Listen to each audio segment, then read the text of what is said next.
Cylinder हमारा दिखाई कैसे देता है। तो देखो ये सिलेंडर आपने पहले भी पढ़ा होगा, एक तरीके से रिवीजन हो जाएगा आपका। ये सिलेंडर का जो है पूरा का पूरा ये आउटर ढांचा है हमारा, ताकि बाहर से प्रोटेक्ट कर सके।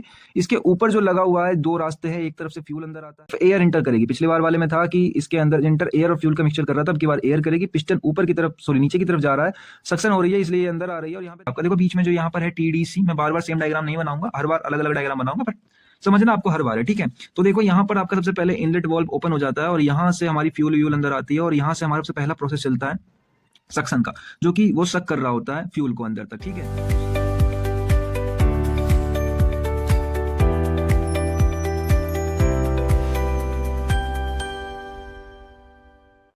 वेलकम बैक दोस्तों, आप सभी का एक बार फिर से स्वागत है आपके अपने चैनल MA स्पेस के ऊपर। मैं हूं आदित्य ठाकुर और आशा करता हूं कि आप सभी लोगों की पढ़ाई बहुत अच्छे तरीके से चल रही होगी, आपको सब कुछ समझ में आ रहा होगा। मैं आज से एक बिल्कुल न्यू सीरीज़ लेकर आया हूं आप लोगों के बीच में।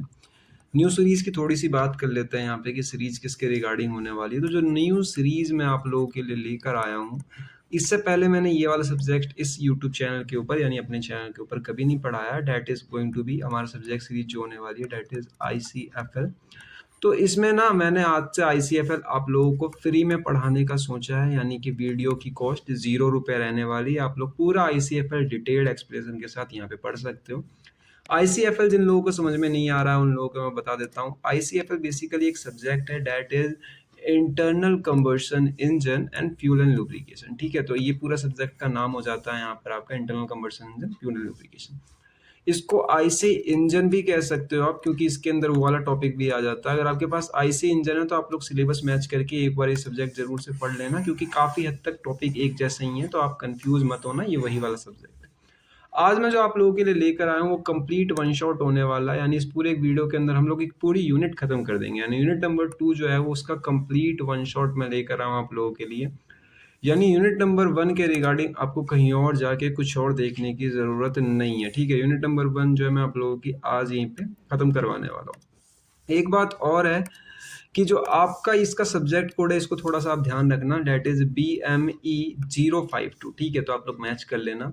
अब यहाँ पर जिन लोगों को नहीं पता है मैं उन लोगों को बता देता हूँ, ठीक है। बात ये है कि मेरा एक टेलीग्राम चैनल भी है, ठीक है। टेलीग्राम चैनल जो है उसकी लिंक जो है मैंने बायो में नीचे डिस्क्रिप्शन में लगा रखी है, बायो कह रहा हूँ, चैनल के डिस्क्रिप्शन में लगा रखी है।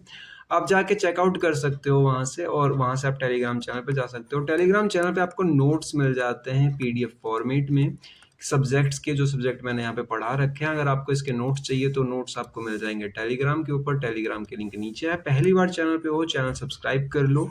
नेक्स्ट यूनिट के लिए टारगेट है लाइक टारगेट 10, आपको 10 लाइक करना है और एज वेल एज 10 कमेंट करने हैं, ठीक है। यानी आप 10 कमेंट्स एंड लाइक्स कंप्लीट कर देते हो तो मैं नेक्स्ट यूनिट का वन शॉट बनाकर अपलोड कर दूंगा।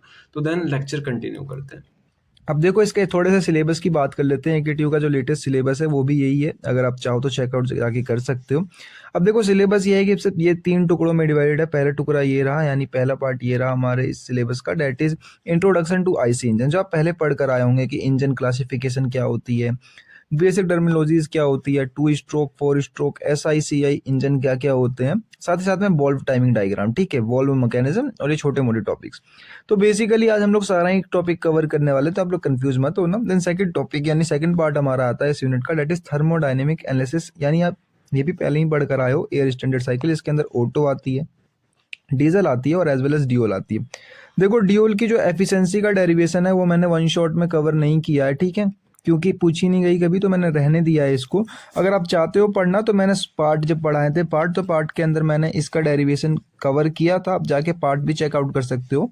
मैंने अप्रोक्सीमेट 4 पार्ट पहले ही कवर कर रखे हैं यूनिट नंबर 1 के ऊपर। कुछ टॉपिक हैं जो मैंने पार्ट में कवर किए वन शॉट में नहीं, जैसे न्यूमेरिकल अगर मैं पढ़ाने लगता तो इस लेक्चर की वैसे भी बहुत बड़ी लेंथ हो जाती, तो मैंने सारे ही न्यूमेरिकल छोड़ दिए हैं। अगर आप चाहते हो न्यूमेरिकल भी पढ़ना स्कोर करने के लिए तो पार्ट्स के अंदर जाके आप इन साइकिल के ऊपर न्यूमेरिकल्स भी देख सकते हो, ठीक है। तो ये सब पढ़ने वाले हैं आज हम लोग। थर्ड टॉपिक जो थर्ड पार्ट आता है हमारा कि टेस्टिंग करना होता है, परफॉर्मेंस पैरामीटर मेजरमेंट्स करने होते हैं जो हमारे सीआई और एसआई इंजन के होते हैं। तो यही सब कुछ हम लोग कवर करने वाले हैं। तो करते हैं अपना सबसे पहला पार्ट ही जो कि होने वाला है इंट्रोडक्शन टू आईसी इंजन्स। यहाँ पर आप लोगों का रिवीजन तो हो ही जाएगा, क्योंकि अगर आप पहले पढ़ चुके हो तो सब कुछ आपको पढ़ा पढ़ा सा ही लगने वाला, साथ ही में कुछ डेप्थ नॉलेज भी मिल जाएगी आप लोगों को। डेट मीन्स की जो आप लोगों ने पहले पढ़ाई करी है वो रिवीजन भी हो जाएगी, कुछ डेप्थ नॉलेज मिल जाएगी। तो देखो, एक इंटरनल कंबशन इंजन होता क्या है? तो ये एक तरीके का हीट इंजन होता है जिसके अंदर कंबर्स करा जाता है फ्यूल को, जो कि हम बाहर से डालते हैं इनसाइड द सिलेंडर। ठीक है, सिलेंडर के अंदर हमने फ्यूल डाला। अब जो वो फ्यूल कंबर्स हुआ तो उसके कारण क्या हुआ, हीट एनर्जी प्रोड्यूस हुई है, और उस जो प्रोड्यूस हुई हमारी हीट एनर्जी उसको डायरेक्टली हमने कन्वर्ट कर दिया मैकेनिकल वर्क में। तो ये काम होता है एक आईसी इंजन यानी इंटरनल कंबशन इंजन का। ठीक है, अब देखो पेपर में अगर आप इस तरीके से बना दोगे फ्लो डायग्राम तो और अच्छा रहेगा, ज्यादा नंबर मिल जाएंगे। कि देखो डायरेक्ट कन्वर्ट कर देता है ये हीट एनर्जी को मैकेनिकल एनर्जी के अंदर। देखो फ्लो डायग्राम किस तरीके से बनाना है, तो केमिकल एनर्जी जो कि फ्यूल की थी उसको कन्वर्ट कर दिया हमने हीट एनर्जी में कंबर्सन के थ्रू। उसके बाद वो चेंज हो गई प्रेशर एनर्जी में गैस एक्सप्रेशन के थ्रू, और देन लास्ट में हमने उसे मैकेनिकल एनर्जी में कन्वर्ट कर दिया क्रैंकशाफ्ट की रोटेशन की हेल्प से। बेसिकली केमिकल से हीट में, हीट से प्रेशर में, देन प्रेशर से मैकेनिकल में। आप ये डायग्राम बना देना फ्लो डायग्राम में, इसका प्रिंसिपल हो जाता है। ठीक है, आगे बात करूं कि मैं किन किन कंपोनेंट से मिलके बना हुआ होता है एक आईसी इंजन। तो उसके अंदर सिलेंडर होता है, पिस्टन होता है, कनेक्टिंग रोड होती है, क्रैंकशाफ्ट होती है, इनलेट वाल्व और एक्सटेट वाल्व होती हैं, स्पार्क प्लग लगा होता है एसआई इंजन में, फ्यूल इंजेक्टर लगा हुआ होता है सीआई इंजन में। दोनों ही की दोनों मिलेंगे आपको आईसी इंजन के अंदर में। आप चिंता मत लो, हम आगे जो है डिटेल से पढ़ाई करेंगे, तो अभी बिल्कुल भी लोड मत लेना आप लोग। हम डिटेल से पढ़ाई करेंगे आगे इन सारे टॉपिकों की, सारे टर्म की। अभी यहाँ पे मैंने 2 नंबर मार्क्स लिखा है कि 2 नंबर में एकेटीयू के अंदर पूछा जा रहा है, तो आप लिख सकते हो। वैसे 2 नंबर में advantage of IC engine 2 marks में पूछ ली जाती है कभी कभार, तो आप थोड़े से पढ़ लो। एडवांटेज क्या है, तो इनकी हायर थर्मल एफिशिएंसी होती है। ठीक है, कंपेयर किससे करा जा रहा है, तो स्टीम इंजन के साथ में। दूसरा होता है कि ये क्विक स्टार्ट कर लेते हैं, मतलब बहुत जल्दी इनकी स्टार्ट स्टॉप कर सकते हो आप। बहुत कम वेट होता है और आपको अच्छी पावर मिल जाती है यहाँ से। साथ ही साथ में आपको कम वाटर की रिक्वायरमेंट होती है सिस्टम को कूल करने के लिए, तो ये कम वाटर वाला भी सिस्टम कहलाता है। अब देखो सबसे मेन टॉपिक शुरू कर रहा हूं। कभी कभार एकेटीयू के अंदर ये 7 मार्क्स के अंदर पूछ लिया जाता है। ठीक है, थोड़ा मन लगा के पढ़ना, 7 मार्क्स के अंदर पूछ लिया जाता है, मैंने लिख भी रखा है। Very important question for AKTU. अब ये है क्या, तो इंजन की क्लासिफिकेशन। इंजन से यहाँ पे रिफर्स आईसी इंजन। ठीक है, क्लासिफिकेशन ऑफ आईसी इंजन। तो देखो मैं यहाँ पे एक एक करके सारे कुछ आपको समझाने वाला हूँ, बस खाली आप सुनते रहो। मेरा मानना तो आप छोटा सा नोट्स बनाते हुए चलो ताकि आपको फायदा होगा। पहला आता है बेस्ड ऑन फ्यूल टाइप, कि आपने फ्यूल कौन सा यूज किया है। तो अब फ्यूल कौन सा, पेट्रोल, डीजल और गैस। बेसिकली हम 3 यूज करते हैं, गैस इंजन में, डीजल सीआई इंजन में, पेट्रोल एसआई इंजन में। ठीक है, तो आप ये बना सकते हो। दूसरा देखो, अब इसमें है ये आपको याद रखने के लिए कि पेट्रोल जो होता है वो स्पार्किंग इग्निशन में यूज करा जाता है यानी एसआई इंजन में, और जो डीजल होता है वो सीआई इंजन में यूज करा जाता है। ठीक है, इग्निशन से मतलब है यहाँ पर जलाने के लिए। ठीक है, स्पार्क की हेल्प से जलाते हैं हम पेट्रोल को, और डीजल को जलाते हैं कंप्रेशन की हेल्प से। ठीक है, आगे बात करेंगे, बस खाली यहाँ पे हम मेथड देख रहे हैं उसके कि मतलब क्लासिफिकेशन क्या है। तो देखो अब यहाँ पे इग्निशन के अलग अलग मेथड है। जैसे स्पार्क प्लग में यानी कि एसआई इंजन में हम स्पार्क प्लग की हेल्प से पेट्रोल को बर्न करते हैं, लेकिन सीआई इंजन में हम हाई कंप्रेशन के थ्रू डीजल को बर्न करते हैं। यही बात मैंने अभी थोड़ी देर पहले आपको ऊपर ही बताई। आप इसको एक मेथड बता के आगे अपना एक क्लासिफिकेशन और जोड़ सकते हो। जैसे यहाँ पे मैंने ये हाईलाइट करके भी लिख रखा है, अगर आप चाहो तो ऐसे भी समझ सकते हो। अब देखो आगे है कि आप कितने स्ट्रोक यूज कर रहे हो। तो आपको पता है यहाँ पर जो है हम कितने स्ट्रोक यूज करते हैं। यहाँ पे तो पहला होता है कि पहला स्ट्रोक जो एसआई इंजन के अंदर होता है, दूसरा होता है 2 स्ट्रोक जो कि क्रैंकशाफ्ट और रोड के बीच में होता है, और तीसरा होता है आपका कि क्रैशियस शाफ्ट। ठीक है, ये 3 तरीके के हम स्ट्रोक यूज करते हैं। अगर आपको ये स्ट्रोक वाला समझ में नहीं आ रहा है तो अभी रहने दो, आगे जब हम डिटेल से और बात करेंगे। ये बिल्कुल नया टॉपिक होगा, पहले आपने कभी नहीं पढ़ा होगा, तो उस वाले को रहने दो। ठीक है, दिन आगे चलते जो जो आपने पढ़ रखे हैं सिर्फ उन्हीं का रिवीजन लेना भी उस खाली।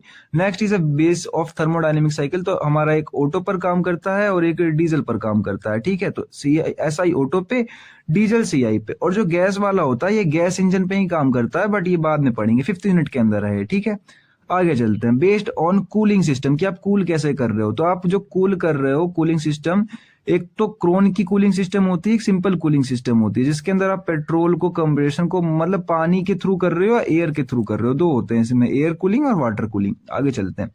Based on number of cycle, आप कितने साइकिल्स ले रहे हो। ठीक है, मतलब साइकिल्स कह रहा हूँ, सिलेंडर, आप कितने सिलेंडर ले रहे हो। तो बेसिकली हम एसआई इंजन के अंदर सिर्फ एक ही सिलेंडर यूज करते हैं, लेकिन सीआई के अंदर 2 सिलेंडर यूज कर लेते हैं।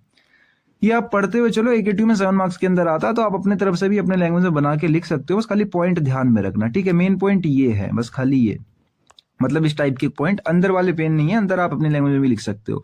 आगे है कि आपने सिलेंडर की अरेंजमेंट कैसे करी है, क्रैंकशाफ्ट लगा रखी है तो वो ऐसा ही है, सिलेंडर सिर्फ सिलेंडर है तो वो CI है, और क्रेटियस लगा रखी है तो वो डीजल है, ठीक है। डीजल इंजन को ही हम CI इंजन भी कहते हैं। अब देखो ये तो हो गई हमारी क्लासिफिकेशन। देखो दूसरी चीज जो है, मैंने यहाँ पे जो 2-2 मार्क्स के अंदर AKTU के अंदर रेंडमली पूछ लिए जाते हैं, तो मुझे कह नहीं सकता कि कौन सी आने वाली है आपकी, लेकिन स्कोरिंग पार्ट्स मैंने इसलिए लिख रखे हैं क्योंकि 2 मार्क्स के अंदर ये क्वेश्चन जितने भी हैं सारे कार्य छोटे छोटे पूछ लिए जाते हैं कि बोर क्या होता है। तो बेसिकली बोर मतलब पूरा डायमीटर आपके सिलेंडर का, तो डेफिनेशन में bore regular as to a bore, cylinder का मतलब आप इसका यूनिट होता है सेंटीमीटर पर सेकेंड। ये देखो बोर क्या है आपका, तो डायमीटर ऑफ ए सिलेंडर, किसी पूरे सिलेंडर का कि आपका कितना वो डायमीटर उसका, तो बोर होता है। दूसरा है डेट इज कि स्ट्रोक क्या होती है, तो स्ट्रोक डेट मीन्स लेंथ, जो आपकी TDC से लेके BDC तक की है वो पूरी की पूरी लेंथ कहलाती है स्ट्रोक।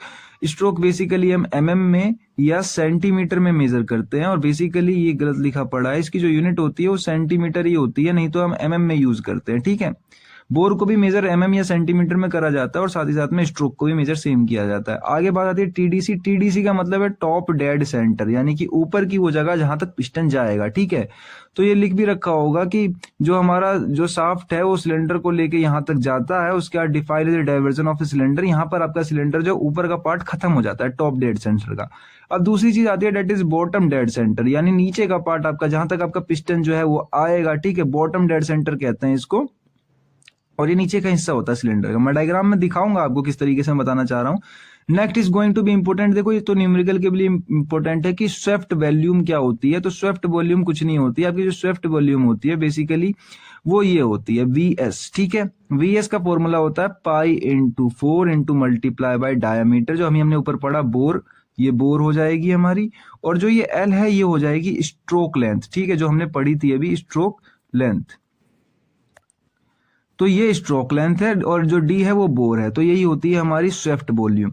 अगर आपको पता है कि वर्क डन क्या है तो आप इजीली निकाल सकते हो इसको, बाद बाकी न्यूमेरिकल में काम आता है तो मैं न्यूमेरिकल में ही बताऊंगा आप लोगों को। Next is going to be clearance volume, जो कि क्लियरेंस वॉल्यूम ये होता है कि जो TDC से ऊपर का जितना पार्ट होता है सिलेंडर के अंदर, ठीक है, वो सारा का सारा क्लियरेंस वॉल्यूम में आ जाता है। और जो टोटल जो होता है वॉल्यूम, अगर मैं बताऊं कि सिलेंडर का आपका वॉल्यूम कितना है, तो एक सिलेंडर यानी कि एक आपके पूरे पिस्टन से लेके सब कुछ सारा कुछ मिला दोगे वॉल्यूम, तो वो होता है कि आप उसके अंदर स्वेफ्ट वॉल्यूम और साथ ही साथ में क्लियरेंस वॉल्यूम दोनों को ऐड कर दो तो टोटल वॉल्यूम निकल जाती है।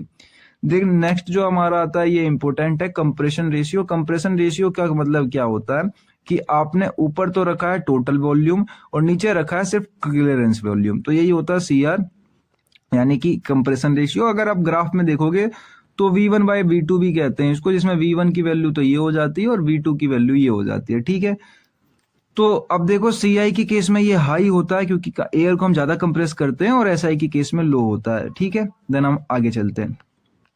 अब देखो मैंने एक डायग्राम लेकर आया हूं आप लोगों के लिए, जिसको आपको आइडिया लग सके कि एक तरीके से सिलेंडर हमारा दिखाई कैसे देता है। तो देखो ये सिलेंडर आपने पहले भी पढ़ा होगा, एक तरीके से रिवीजन हो जाएगा आपका। ये सिलेंडर का जो है पूरा का पूरा ये आउटर ढांचा है हमारा, ताकि बाहर से प्रोटेक्ट कर सके। इसके ऊपर जो लगा हुआ है 2 रास्ते हैं, एक तरफ से फ्यूल अंदर आता है, बाहर कार्बोरेटर लगा रखा है, और एक तरफ से एग्जॉस्ट गैस बाहर जाती है हमारी। धीरे धीरे आपको याद आना शुरू हो जाएगा। और देखो यहाँ पर हमने स्पार्क प्लग लगा रखा है, तो यानी कि ये SI वाला है। अगर यहाँ पर हम फ्यूल इंजेक्टर लगा देते हैं तो वो CI बन जाता है, ठीक है। अब देखो यहाँ पर क्या होता है, पहले वाले में क्या होता है कि यहाँ से फ्यूल अंदर आएगी, ये जो है हमारा उसको कंप्रेस करके बर्न कर देगा, देन वो फ्यूल बाहर निकल जाएगी, ठीक है। तो ये हमारा ये हो जाता है हमारा क्रैंक शाफ्ट, ये क्रैंक से कनेक्टेड है क्रैंक शाफ्ट, ये क्रैंक केस हो जाता है, और ये जो आपने लगा रखी कनेक्टिंग रोड हो जाती है। और मैं यहाँ पे दिखा दूं आपको TDC और BDC क्या सब है, तो मैं बता देता हूँ। देखो ये जो एरिया दिख रहा है इसके नीचे क्रैंक नहीं आ पाएगी, ठीक है, इसके नीचे पिस्टन नहीं आ पाएगी, तो ये हो जाती है BDC, और इसके ऊपर नहीं जा पाएगी तो ये हो जाती है TDC। मैंने लिख भी रखा है पिस्टन की TDC एज वेल एज ये वाली जो है ये BDC है, ठीक है। यहाँ पे मैंने टॉप डेड सेंटर लिख रखा है, बट ये टॉप डेड नहीं है, BDC है, ठीक है। और इसके ऊपर का जितना भी एरिया ये बच रहा है आपको दिख रहा है, ये है हमारी क्लियरेंस वॉल्यूम, और जो यहाँ से लेके यहाँ तक है ये है हमारी स्ट्रोक वॉल्यूम, ठीक है। तो ये टोटल मिला के जो हो जाती है हमारी वो V1 की वैल्यू हो जाती है, टोटल वॉल्यूम हो जाती है। अब देन हम आगे चलते हैं, सारे ही टॉपिक सारे ही कॉन्सेप्ट आपको पता है। अब देखो मैंने यहाँ पे छोटे छोटे लिख भी रखे हैं टर्म, आप चाहो तो पेपर में लिख सकते हो कि बोर क्या है, स्ट्रोक क्या है, कंप्रेशन रेशियो क्या है, स्वेफ्ट वॉल्यूम क्या है और क्लियरेंस वॉल्यूम क्या है। ये सब मैंने बता दिया आपको, तो दोबारा नहीं बताऊंगा। देन आगे चलते हैं। अब देखो हम सबसे पहले शुरू करने जा रहे हैं अपना four stroke SI engine. Paper के अंदर 4 स्ट्रोक एसआई इंजन कभी कभार आता है, तो आप पढ़ लेना, इंपोर्टेंट है 7 मार्क्स के लिए, ठीक है। स्पार्क इग्निशन इंजन 4 स्ट्रोक के लिए मैं यहाँ लिख देता हूँ, 4 स्ट्रोक के लिए हम पढ़ने जा रहे हैं और ये 7 मार्क्स के अंदर पूछा जाता है। तो देखो इसके अंदर होता क्या, डेफिनेशन सिंपल सी है इसकी, कि जो है हमारा ऐसा इंजन है वो एक तरीके का आईसी इंजन का पार्ट है, जो कि क्या करता है, एयर और फ्यूल के मिक्सचर को ध्यान रखना, दोनों के मिक्सचर को इग्नाइट करता है एक स्पार्क प्लग की हेल्प से।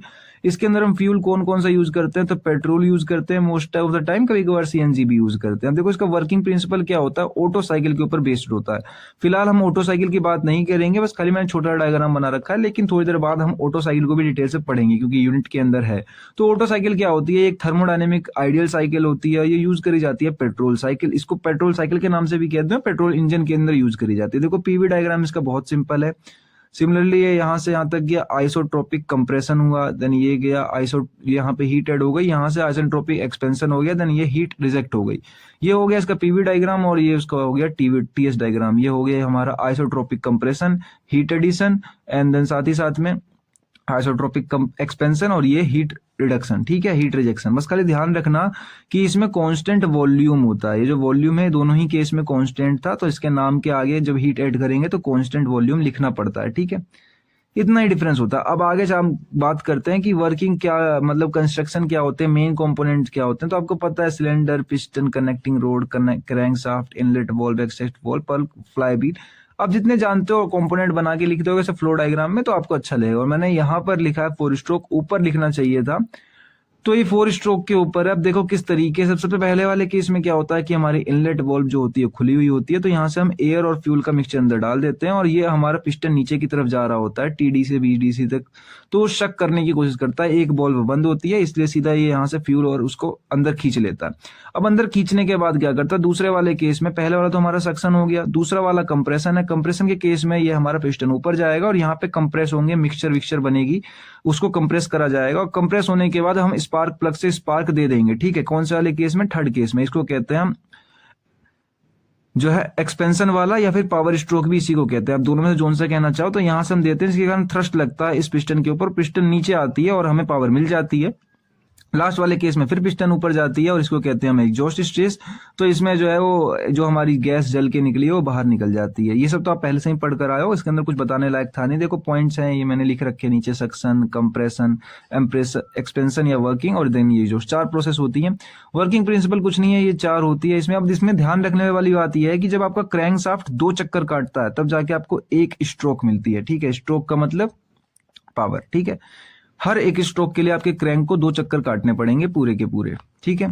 अब देखो इसके अंदर मैंने एक छोटे से डायग्राम से और वर्किंग समझाई है आपको। अगर वैसे दिक्कत आ रही है समझने में तो आप ऐसा अच्छा वाला भी बना सकते हो कि आईसी इंजन की 4 स्ट्रोक एसआई इंजन की क्या होती है। पहले में ये होता है, पहले स्ट्रोक को सक्शन कहते हैं, जब हमारा पिस्टन बीडीसी की तरफ नीचे जा रहा होता है और यहाँ से ये अंदर की तरफ जो है फ्यूल जितनी है वो सब अंदर आ जाती है क्योंकि सक्शन होता है। और दूसरे वाले केस में क्या है कि हमारा ये टीडीसी की तरफ जा रहा होता है और यहाँ पे हमारी अच्छे खासे मिक्सचर होती है। और तीसरे वाले में क्या है, वहां पे स्पार्क प्लग लगा देते हैं जिसके कारण क्या होता है, पिस्टन नीचे आने लगता है। देखो टीडीसी से नीचे की तरफ आ रहा है, ठीक है। और जो स्पार्क है वो टीडी के बिल्कुल जस्ट पास में करी गई है इसलिए वो नीचे आता है और यहाँ पर हमें पावर जनरेट हो जाती है। देन लास्ट है 4th एग्जॉस्ट वाला, जिसके अंदर हम फिर वो जितनी हमारी एग्जॉस्ट गैस है वो बाहर निकल जाती है क्योंकि पिस्टन ऊपर जा रहा होता है।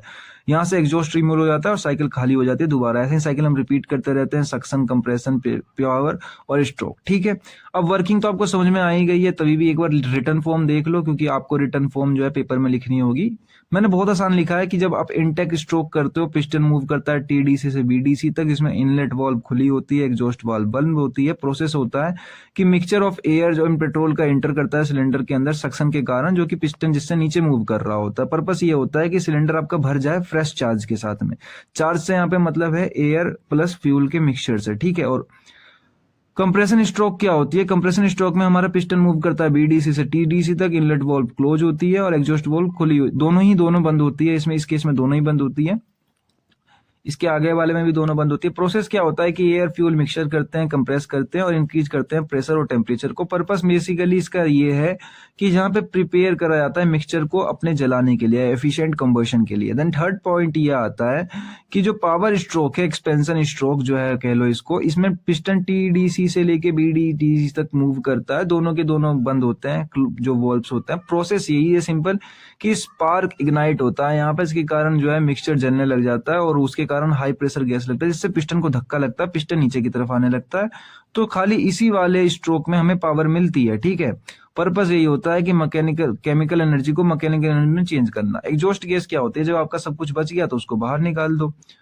तो पिस्टन मूव करता है बीडीसी से लेके टीडीसी तक, एंड देन यहाँ पे इनलेट वाल्व क्लोज होती है, एग्जॉस्ट वाल्व खुली हुई होती है, इसके कारण जितनी बर्न गैस थी वो बाहर निकल जाती है। एंड पर्पस यही होता है कि सिलेंडर फिर से दोबारा साइकिल के लिए खाली कर दिया जाए। अब देखो मेन है वाल्व टाइमिंग डायग्राम, जो कि 7 मार्क्स के अंदर पूछा जाता है। इसको कह लो सुपर इंपोर्टेंट है। बस इस वाले टॉपिक को मैं इस लेक्चर में कवर नहीं कर रहा हूँ, नेक्स्ट में करूंगा, डिटेल में करूंगा, क्योंकि इस वाले में जो है अभी समझाना बेकार होगा। अभी जस्ट आपके ग्रिप बनी है, अभी आप पुराना का पढ़ा जो आपने पहले पढ़ रखा था आईसी इंजन के बारे में, वो रिवीजन सा हुआ आपका। तो नेक्स्ट वाले लेक्चर में पढ़ना इसको आसानी होगी, क्योंकि आपकी ग्रिप बना लेता हूं मैं इस वाले लेक्चर में।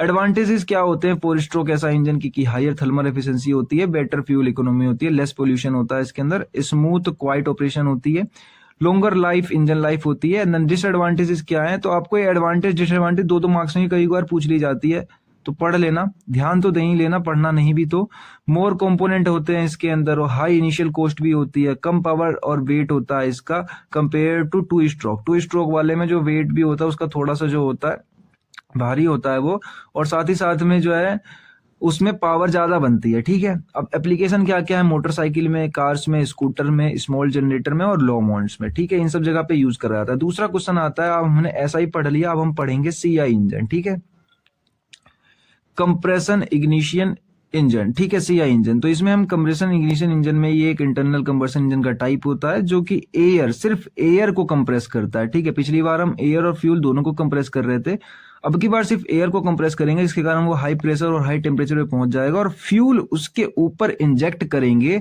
जिसके कारण वो हॉट एयर जो है खुद पे खुद ही इग्नाइट हो जाएगी बिना किसी स्पार्क प्लग के। ध्यान रखना इसमें स्पार्क प्लग नहीं होता है, ठीक है।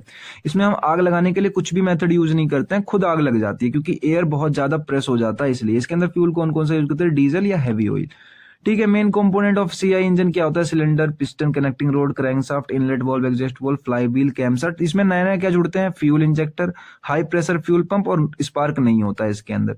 वीडियो पसंद आ रही हो लाइक कर देना, मैंने 10 लाइक का टारगेट रखा, अगर आप 10 लाइक कंप्लीट कर देते हो तो मैं नेक्स्ट लेक्चर इसका बना के अपलोड कर दूंगा, पार्ट 2 यानी कि। और कमेंट आप लोगों को जो भी डाउट है पूछ लेना। चैनल पे पहली बार हो सब्सक्राइब कर लो, इससे अच्छा चैनल आपको नहीं मिलेगा मैकेनिकल के लिए, लेटेस्ट सिलेबस कहीं पे अपलोड नहीं हो रहा है, तो आप लोग सब्सक्राइब जरूर से कर लेना। देन नोट्स के लिए टेलीग्राम पे जाओ, यूट्यूब पे कुछ भी नहीं मिलने वाला नोट्स से रिलेटेड।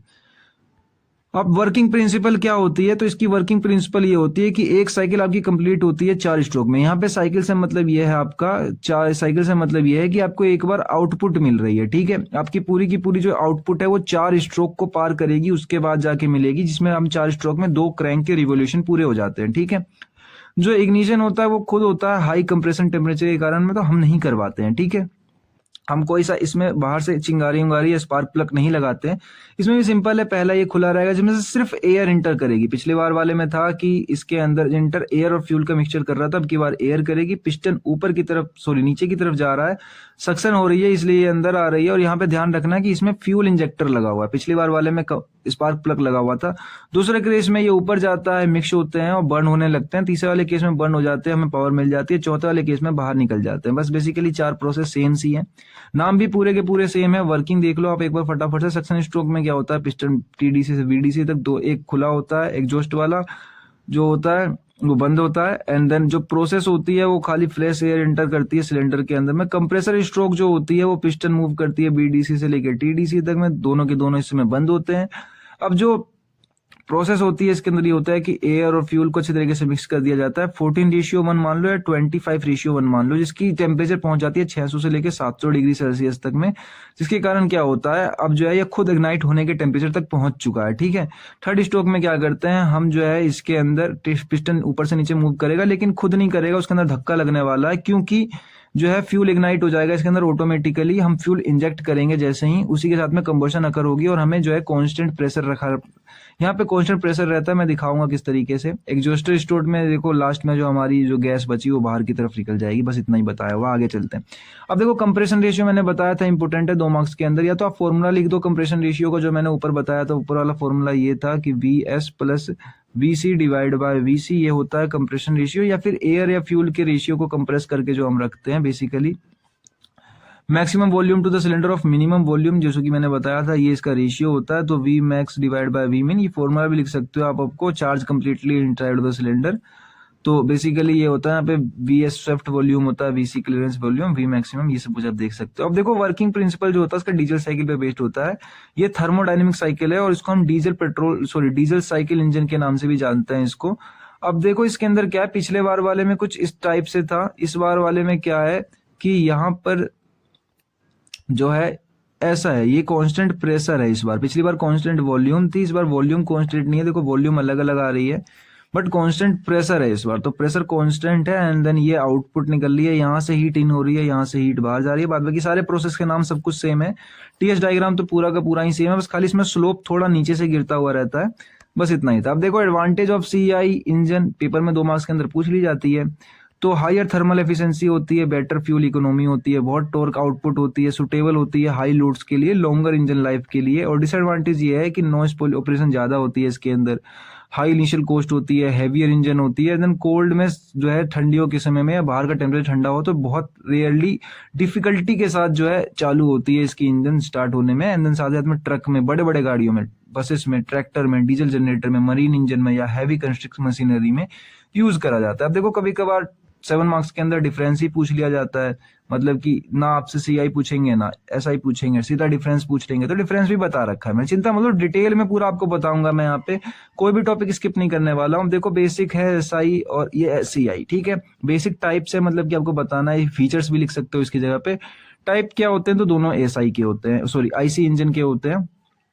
इग्निशन मेथड क्या है तो एक में स्पार्क की यूज किया जाता है, दूसरे में वो खुद ही इग्नाइट हो जाता है। फ्यूल कौन कौन सा यूज करते हैं तो एक में पेट्रोल, एक में डीजल। CNG अगर आपको याद ना रहे तो आप पेट्रोल याद रख लेना बस खाली। अब देखो चार्ज ड्यूरिंग सक्शन क्या होता है, इसमें एयर फ्यूल मिक्सचर दोनों जाता है, इसमें सिर्फ एयर एंटर करता है। अब कंप्रेशन रेशियो क्या होता है इसका, कम होता है 6 से 1 या 10 से 1, इसमें 14 से 1 या 25 से 1 हाई होता है उसमें। इंजन साइकिल जो होती है इसमें ऑटो होती है, इसमें डीजल होती है। हीट एडिशन जो इसमें करा जाता है वो कांस्टेंट वॉल्यूम पे करा जाता है, इसमें कांस्टेंट प्रेशर पे करा जाता है। अब स्पीड इसकी हाई होती है, इसकी लो होती है, और थर्मल एफिशिएंसी इसकी कम होती है, इसकी ज्यादा होती है, क्योंकि इसमें ज्यादा टेम्परेचर बनता है। नॉइस इसकी कम निकलती है, इसमें ज्यादा निकलती है क्योंकि इसमें ज्यादा फ्यूल बर्न हो रहा होता है। इसी इनिशियल कॉस्ट इसकी कम होती है क्योंकि ये छोटे काम कर रहा है, ये बड़े काम कर रहा है, ट्रक व्रक में लग रहा है, तो इसकी हाई बड़ी होती है, मतलब कॉस्ट भी ज्यादा होती है। एफिशिएंसी इसकी ज्यादा होती है, इसकी कम होती है। अगर पावर गाड़ी बनानी है आपको तो डीजल और पेट्रोल दोनों में से कोई सा भी यूज नहीं होता, उसमें दोनों ही मिला के करते हैं, हम ड्यूल इंजन यूज करते हैं रेसिंग कार के अंदर।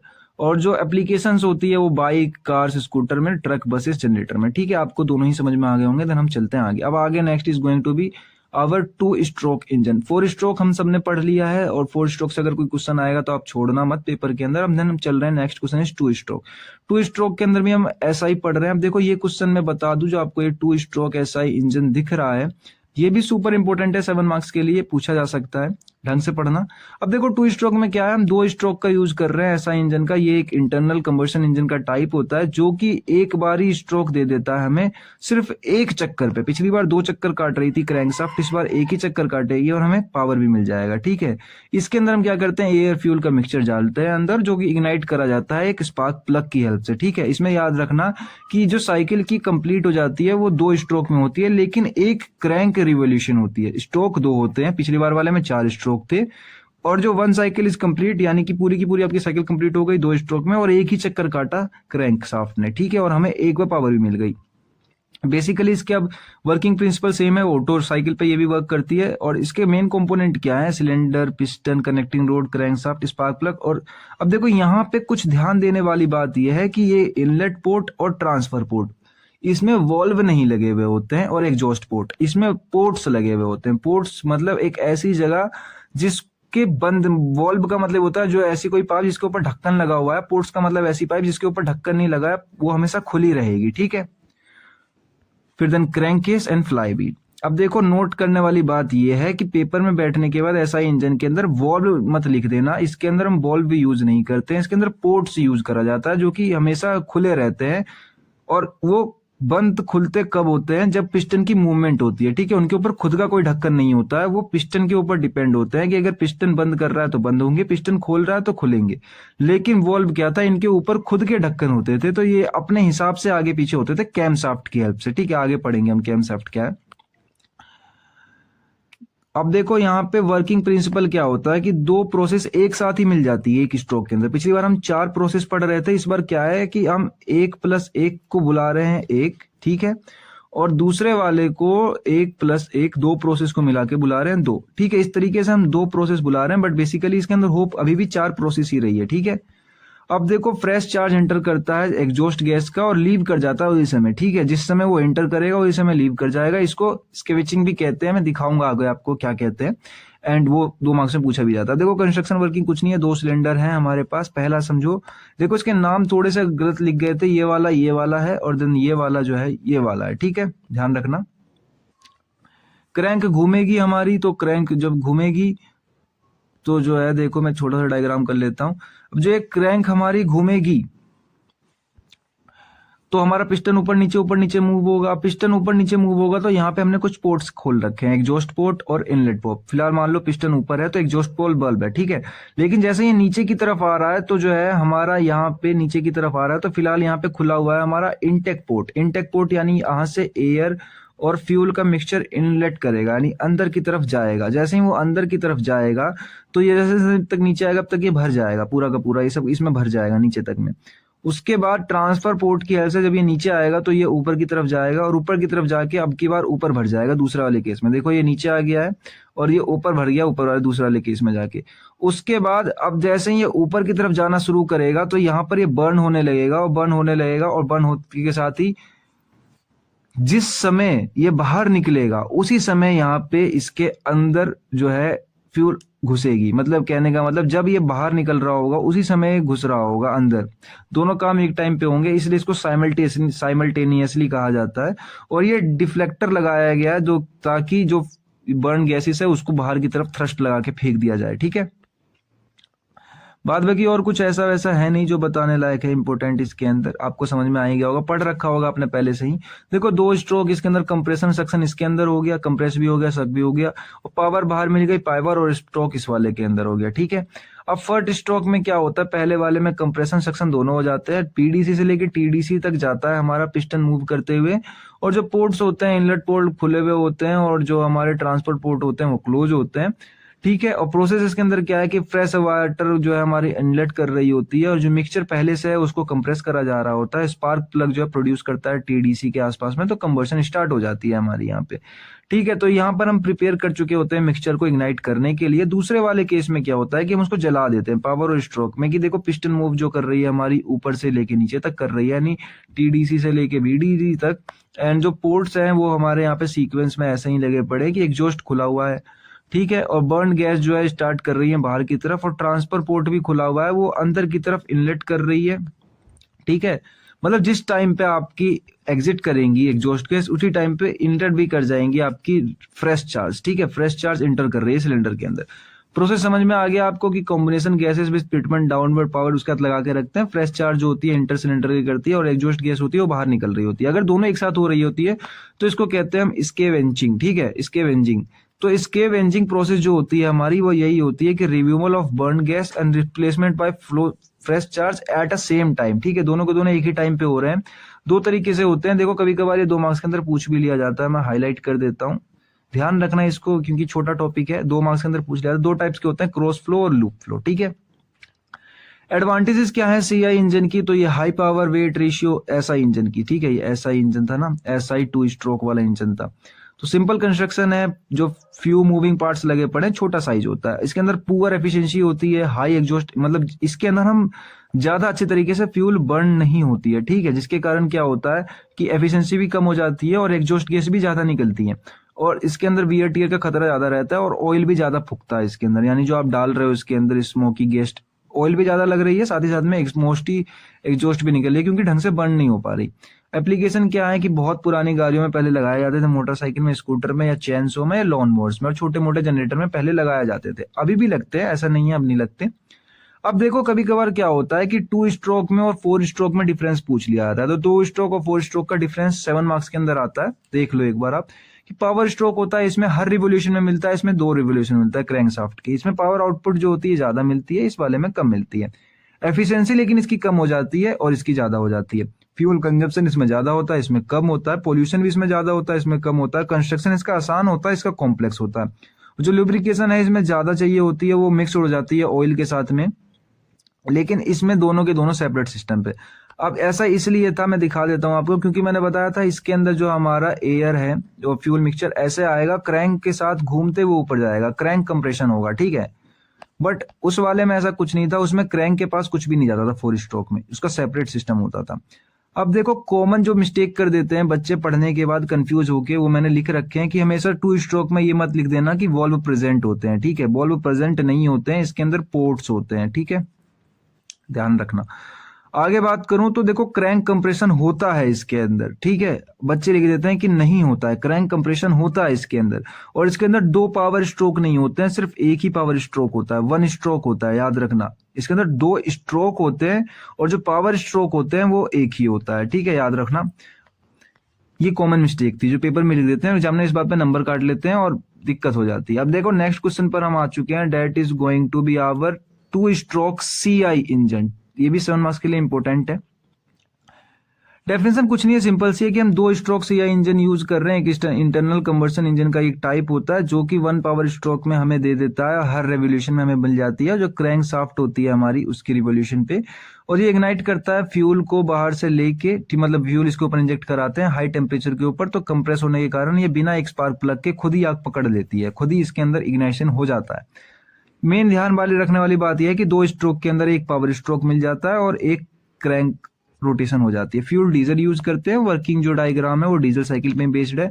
Cylinder, piston, connecting rod, crankshaft, flywheel, खाली फ्यूल इंजेक्टर और एयर फ्यूल पोर्ट्स, बस यही 2 चीज, और ब्लोअर, बस खाली ये 3-4 चीज इसके अंदर नहीं आएगी, बाद बाकी तो सब कुछ पुराना ही रहेगा। अब देखो 2 स्ट्रोक CI इंजन में क्या होता है, ये क्रैंक कंपेरिजन नहीं हो पाता है, क्रैंक का कंप्रेशन नहीं हो पाता है, कंप्रेशन, इसलिए हम इसके अंदर जो है डायरेक्टली जो है एयर नहीं आ पाती है, इसलिए इसके अंदर हम एक ब्लोअर लगा के रखते हैं जो एयर की कांस्टेंट सप्लाई करते रहे अंदर बर्न करने के लिए।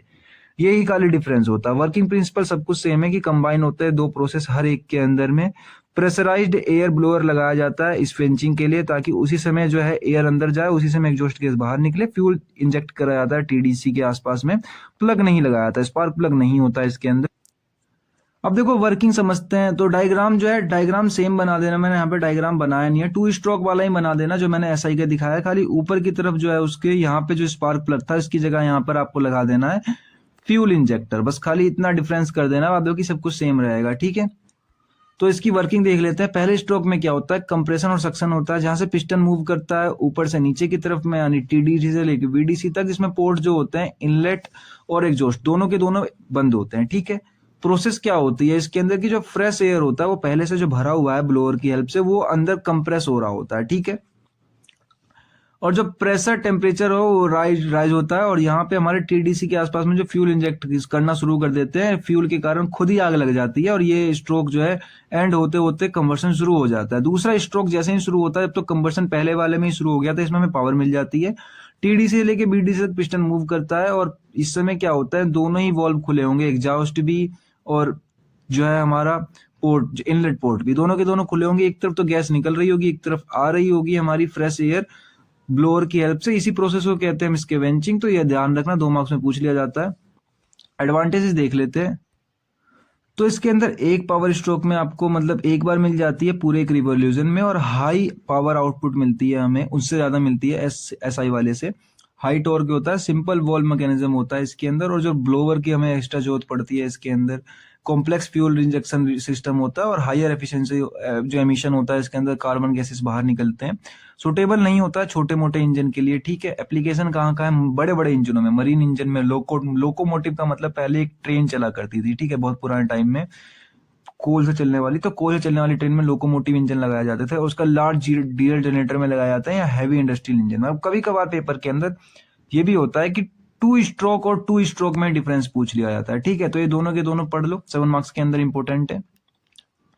देखो क्या होता है, फीचर्स इसका आप खुद भी बना के लिख सकते हो, दोनों के डायग्राम समझा सकते हो। तो खाली मैंने ओवरव्यू दिया ऊपर से कि जो इग्निशन होता है ना 2 स्ट्रोक एसआई इंजन के अंदर, वो स्पार्क प्लग से होता है, और जो 2 स्ट्रोक सीआई के अंदर होता है वो खुद हो जाता है। फ्यूल हम यूज करते हैं एक के अंदर पेट्रोल, एक के अंदर डीजल। एयर सप्लाई होती है एक के अंदर क्रैंक केस कंप्रेशन के कारण, ठीक है, क्रैंक केस जो होता है वो कंप्रेस करता है।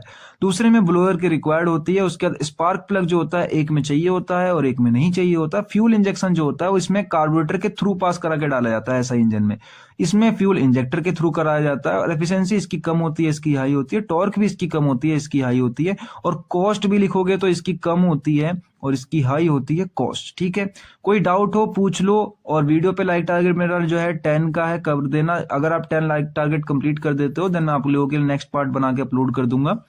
डेट इज मैं KK2। अगर नोट्स चाहिए तो टेलीग्राम पे जाओ, यहाँ पे नहीं मिलने वाले हैं आपको। और ये मतलब बहुत इंपॉर्टेंट सब्जेक्ट तो नहीं है, बट यूट्यूब पे उतने फ्रीली देखोगे जाके तो मिलने वाला भी नहीं है। तो चैनल सब्सक्राइब जरूर से कर लेना, क्योंकि आगे भी जब आप पढ़ाई करोगे तो ऐसे बहुत सारे सब्जेक्ट होंगे जो मैं यहाँ पर आपको पढ़ा दूंगा। अब next is also important our question. देखो ये वाला क्वेश्चन जो है, ये क्वेश्चन जितनी बार ऊपर वाला क्वेश्चन पूछा गया है उतनी बार ही ये वाला क्वेश्चन भी पूछा गया है।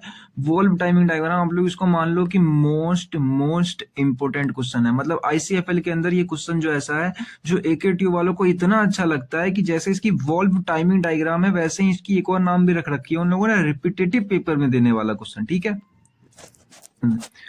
तो ये क्वेश्चन है बेसिकली कुछ होता नहीं है इसके अंदर। शुरू करते हैं इस वाले क्वेश्चन को। तो देखो वैसे वॉल्व टाइमिंग डायग्राम होता क्या है कि जब हमारा जो है, मैं आपको ढंग से समझाता हूँ। मान लो ये सिलेंडर में थे 2, इसके अंदर वॉल्व लगे हुए थे। तो जब ये वॉल्व इधर से इनलेट लेते हैं फ्यूल को, तो ये बाहर की तरफ एग्जॉस्ट गैस निकालते हैं और सारी जो हमारी पिस्टन आगे पीछे और पीछे आगे मूव होती है।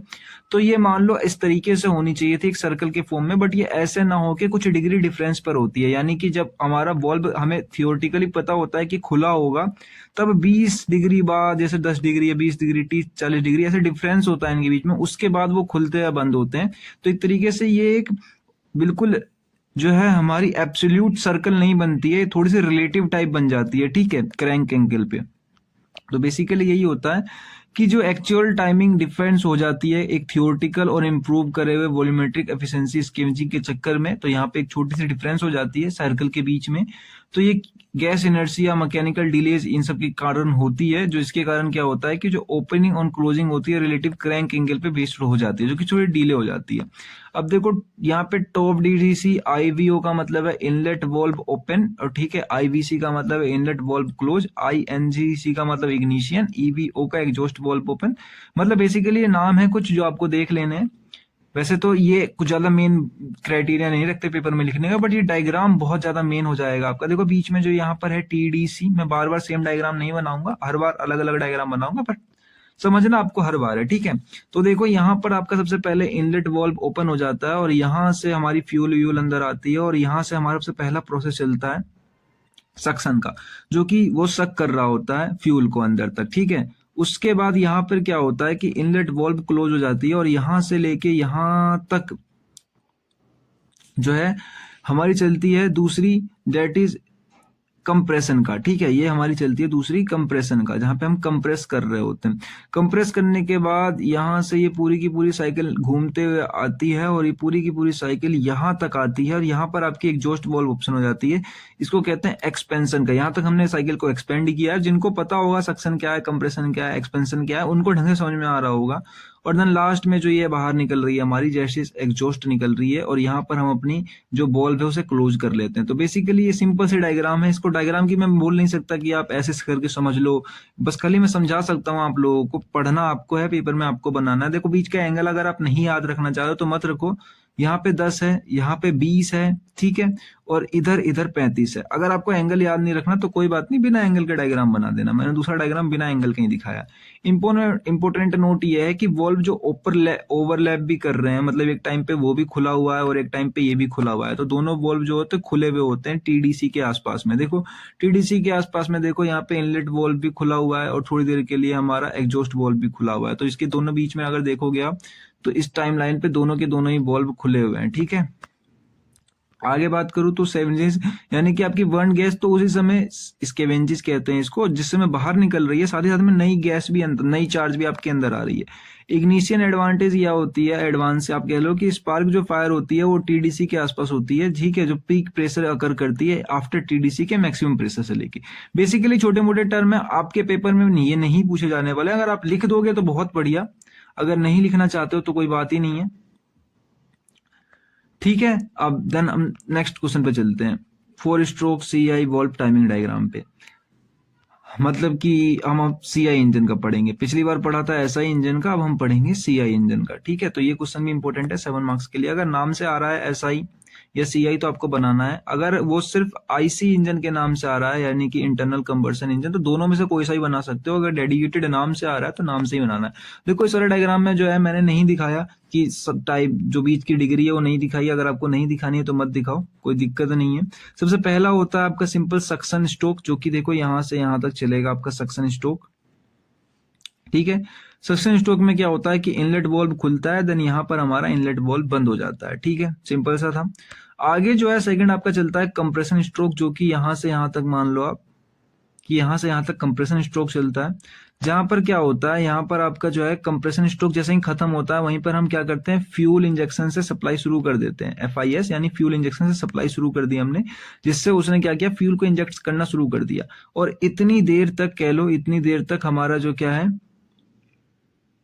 फ्यूल इंजेक्ट सप्लाई कर रहा है। वैसे अगर चाहो तो आप साइकिल उल्टा भी घुमा सकते हो, पर उल्टा घुमाने पे उतनी कुछ बात बतेगी नहीं है। जैसे मर्जी आप वैसे लिख सकते हो, जरूरी नहीं है कि जैसे मैंने बनाया वैसे ही बनाना है। आप उल्टा घुमाओगे तो बॉल्व नीचे दिखाने पड़ेंगे।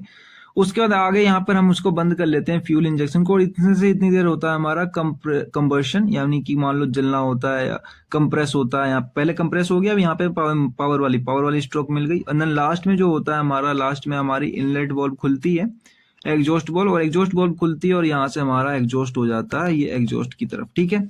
आपको ये वाला डायग्राम समझ में आ रहा है, आप ये वाला बनाओ। अगर ये वाला कॉम्प्लिकेटेड लग रहा है तो मुझे बता देना, मैं ऐसा डायग्राम ही जो है कम्युनिटी पोस्ट कर दूंगा। इसका भी सेम डायग्राम ऐसा ही होता है, थोड़े से डिग्री विग्री लिखे होंगे। अगर आपको ये वाला समझ में आया तो आप ये वाले बना सकते हो। इसमें जो बॉल्व है वो दोनों के दोनों इस टाइम पे ओवरलैप हो रहे हैं, मैंने डायग्राम में दिखाने की कोशिश करी है। तो हम अब आगे चलते हैं। एक चीज बताना भूल गया, नीचे BDC ऊपर TDC, ठीक है, ये ध्यान रखना आप लोग। आगे चलते हैं। अब देखो जो छोटे छोटे नाम मैंने बीच में यूज किए उनकी फुल फॉर्म भी लिख रखी है कि TDC क्या है, top dead centre, BDC bottom dead, IBO inlet volt open, IBC, ठीक है। तो EBO एग्जॉस्ट मोड, ये स्टार्ट हो गई, यहाँ पे एंड हो गई, ठीक है। की नोट ये है कि जो वॉल्व टाइमिंग होती है वो एग्जैक्टली बिल्कुल TDC और BDC के पास में नहीं होती है। इसके कारण जो है हमारी इनर्शिया गैस डायनेमिक्स जनरेट होती है। मान लो कि आपकी सारे वॉल्व जो थे वो TDC के आसपास और BDC के आसपास बंद होने चाहिए थे, बट ऐसा नहीं है। कोई इतनी देर पहले खुल रहा है तो इतनी देर बंद हो रहा है, तो यही हमारी होती है वॉल्व टाइमिंग, जो कि बिल्कुल सही नहीं होती है। रियल में, प्रैक्टिकल में तो हम कुछ भी मान के चलते हैं। तो वॉल्व जो होते हैं वो ओवरलैप भी करते हैं एक दूसरे के ऊपर में, ठीक है।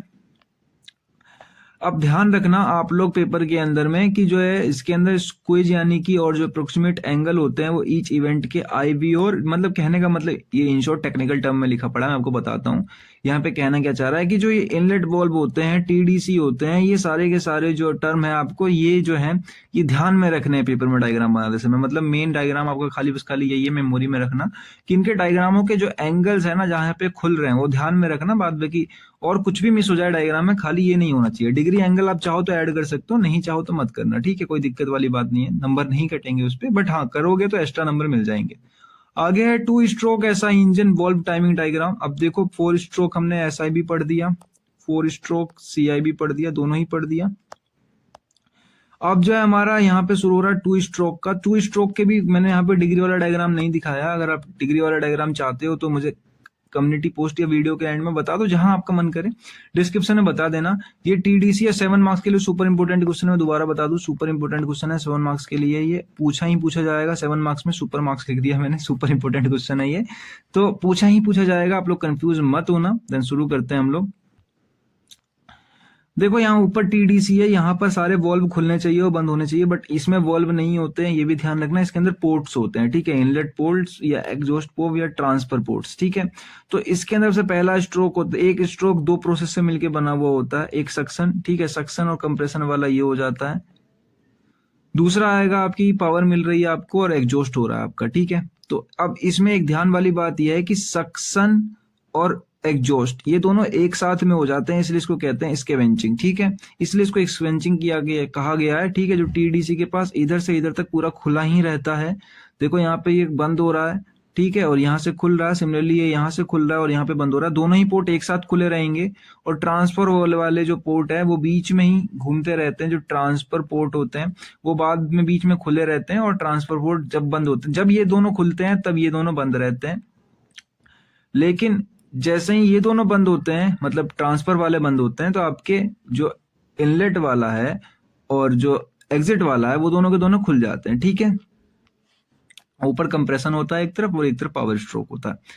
बेसिकली 2D में आपको पता है कि दो प्रोसेस मिला के एक बनाया जाता है, इन दोनों को मिला के एक बना देंगे, और सिमिलरली ये जो दो अलग हैं इन दोनों को मिला के एक बना देंगे। तो 2D कह रहा हूँ, यहाँ पे 2 स्ट्रोक में कुछ इस टाइप से होता है। यहाँ पे नामकरण है, आप देख लेना, टीडीसी, बीडीसी, आईवी मतलब इनलेट वॉल्व, ईबी मतलब एग्जॉस्ट वॉल्व, टीबी मतलब ट्रांसफर पोर्ट, ईपी मतलब ट्रांसफर पोर्ट, ईपीओ मतलब खुल रहा है बंद हो रहा है, खुल रहा है बंद हो रहा है, और पीआईएस मतलब फ्यूल इंजेक्टर शुरू हुआ, पीआई जो है, अब ये सीआई इंजन था, ये तो एसआई इंजन था।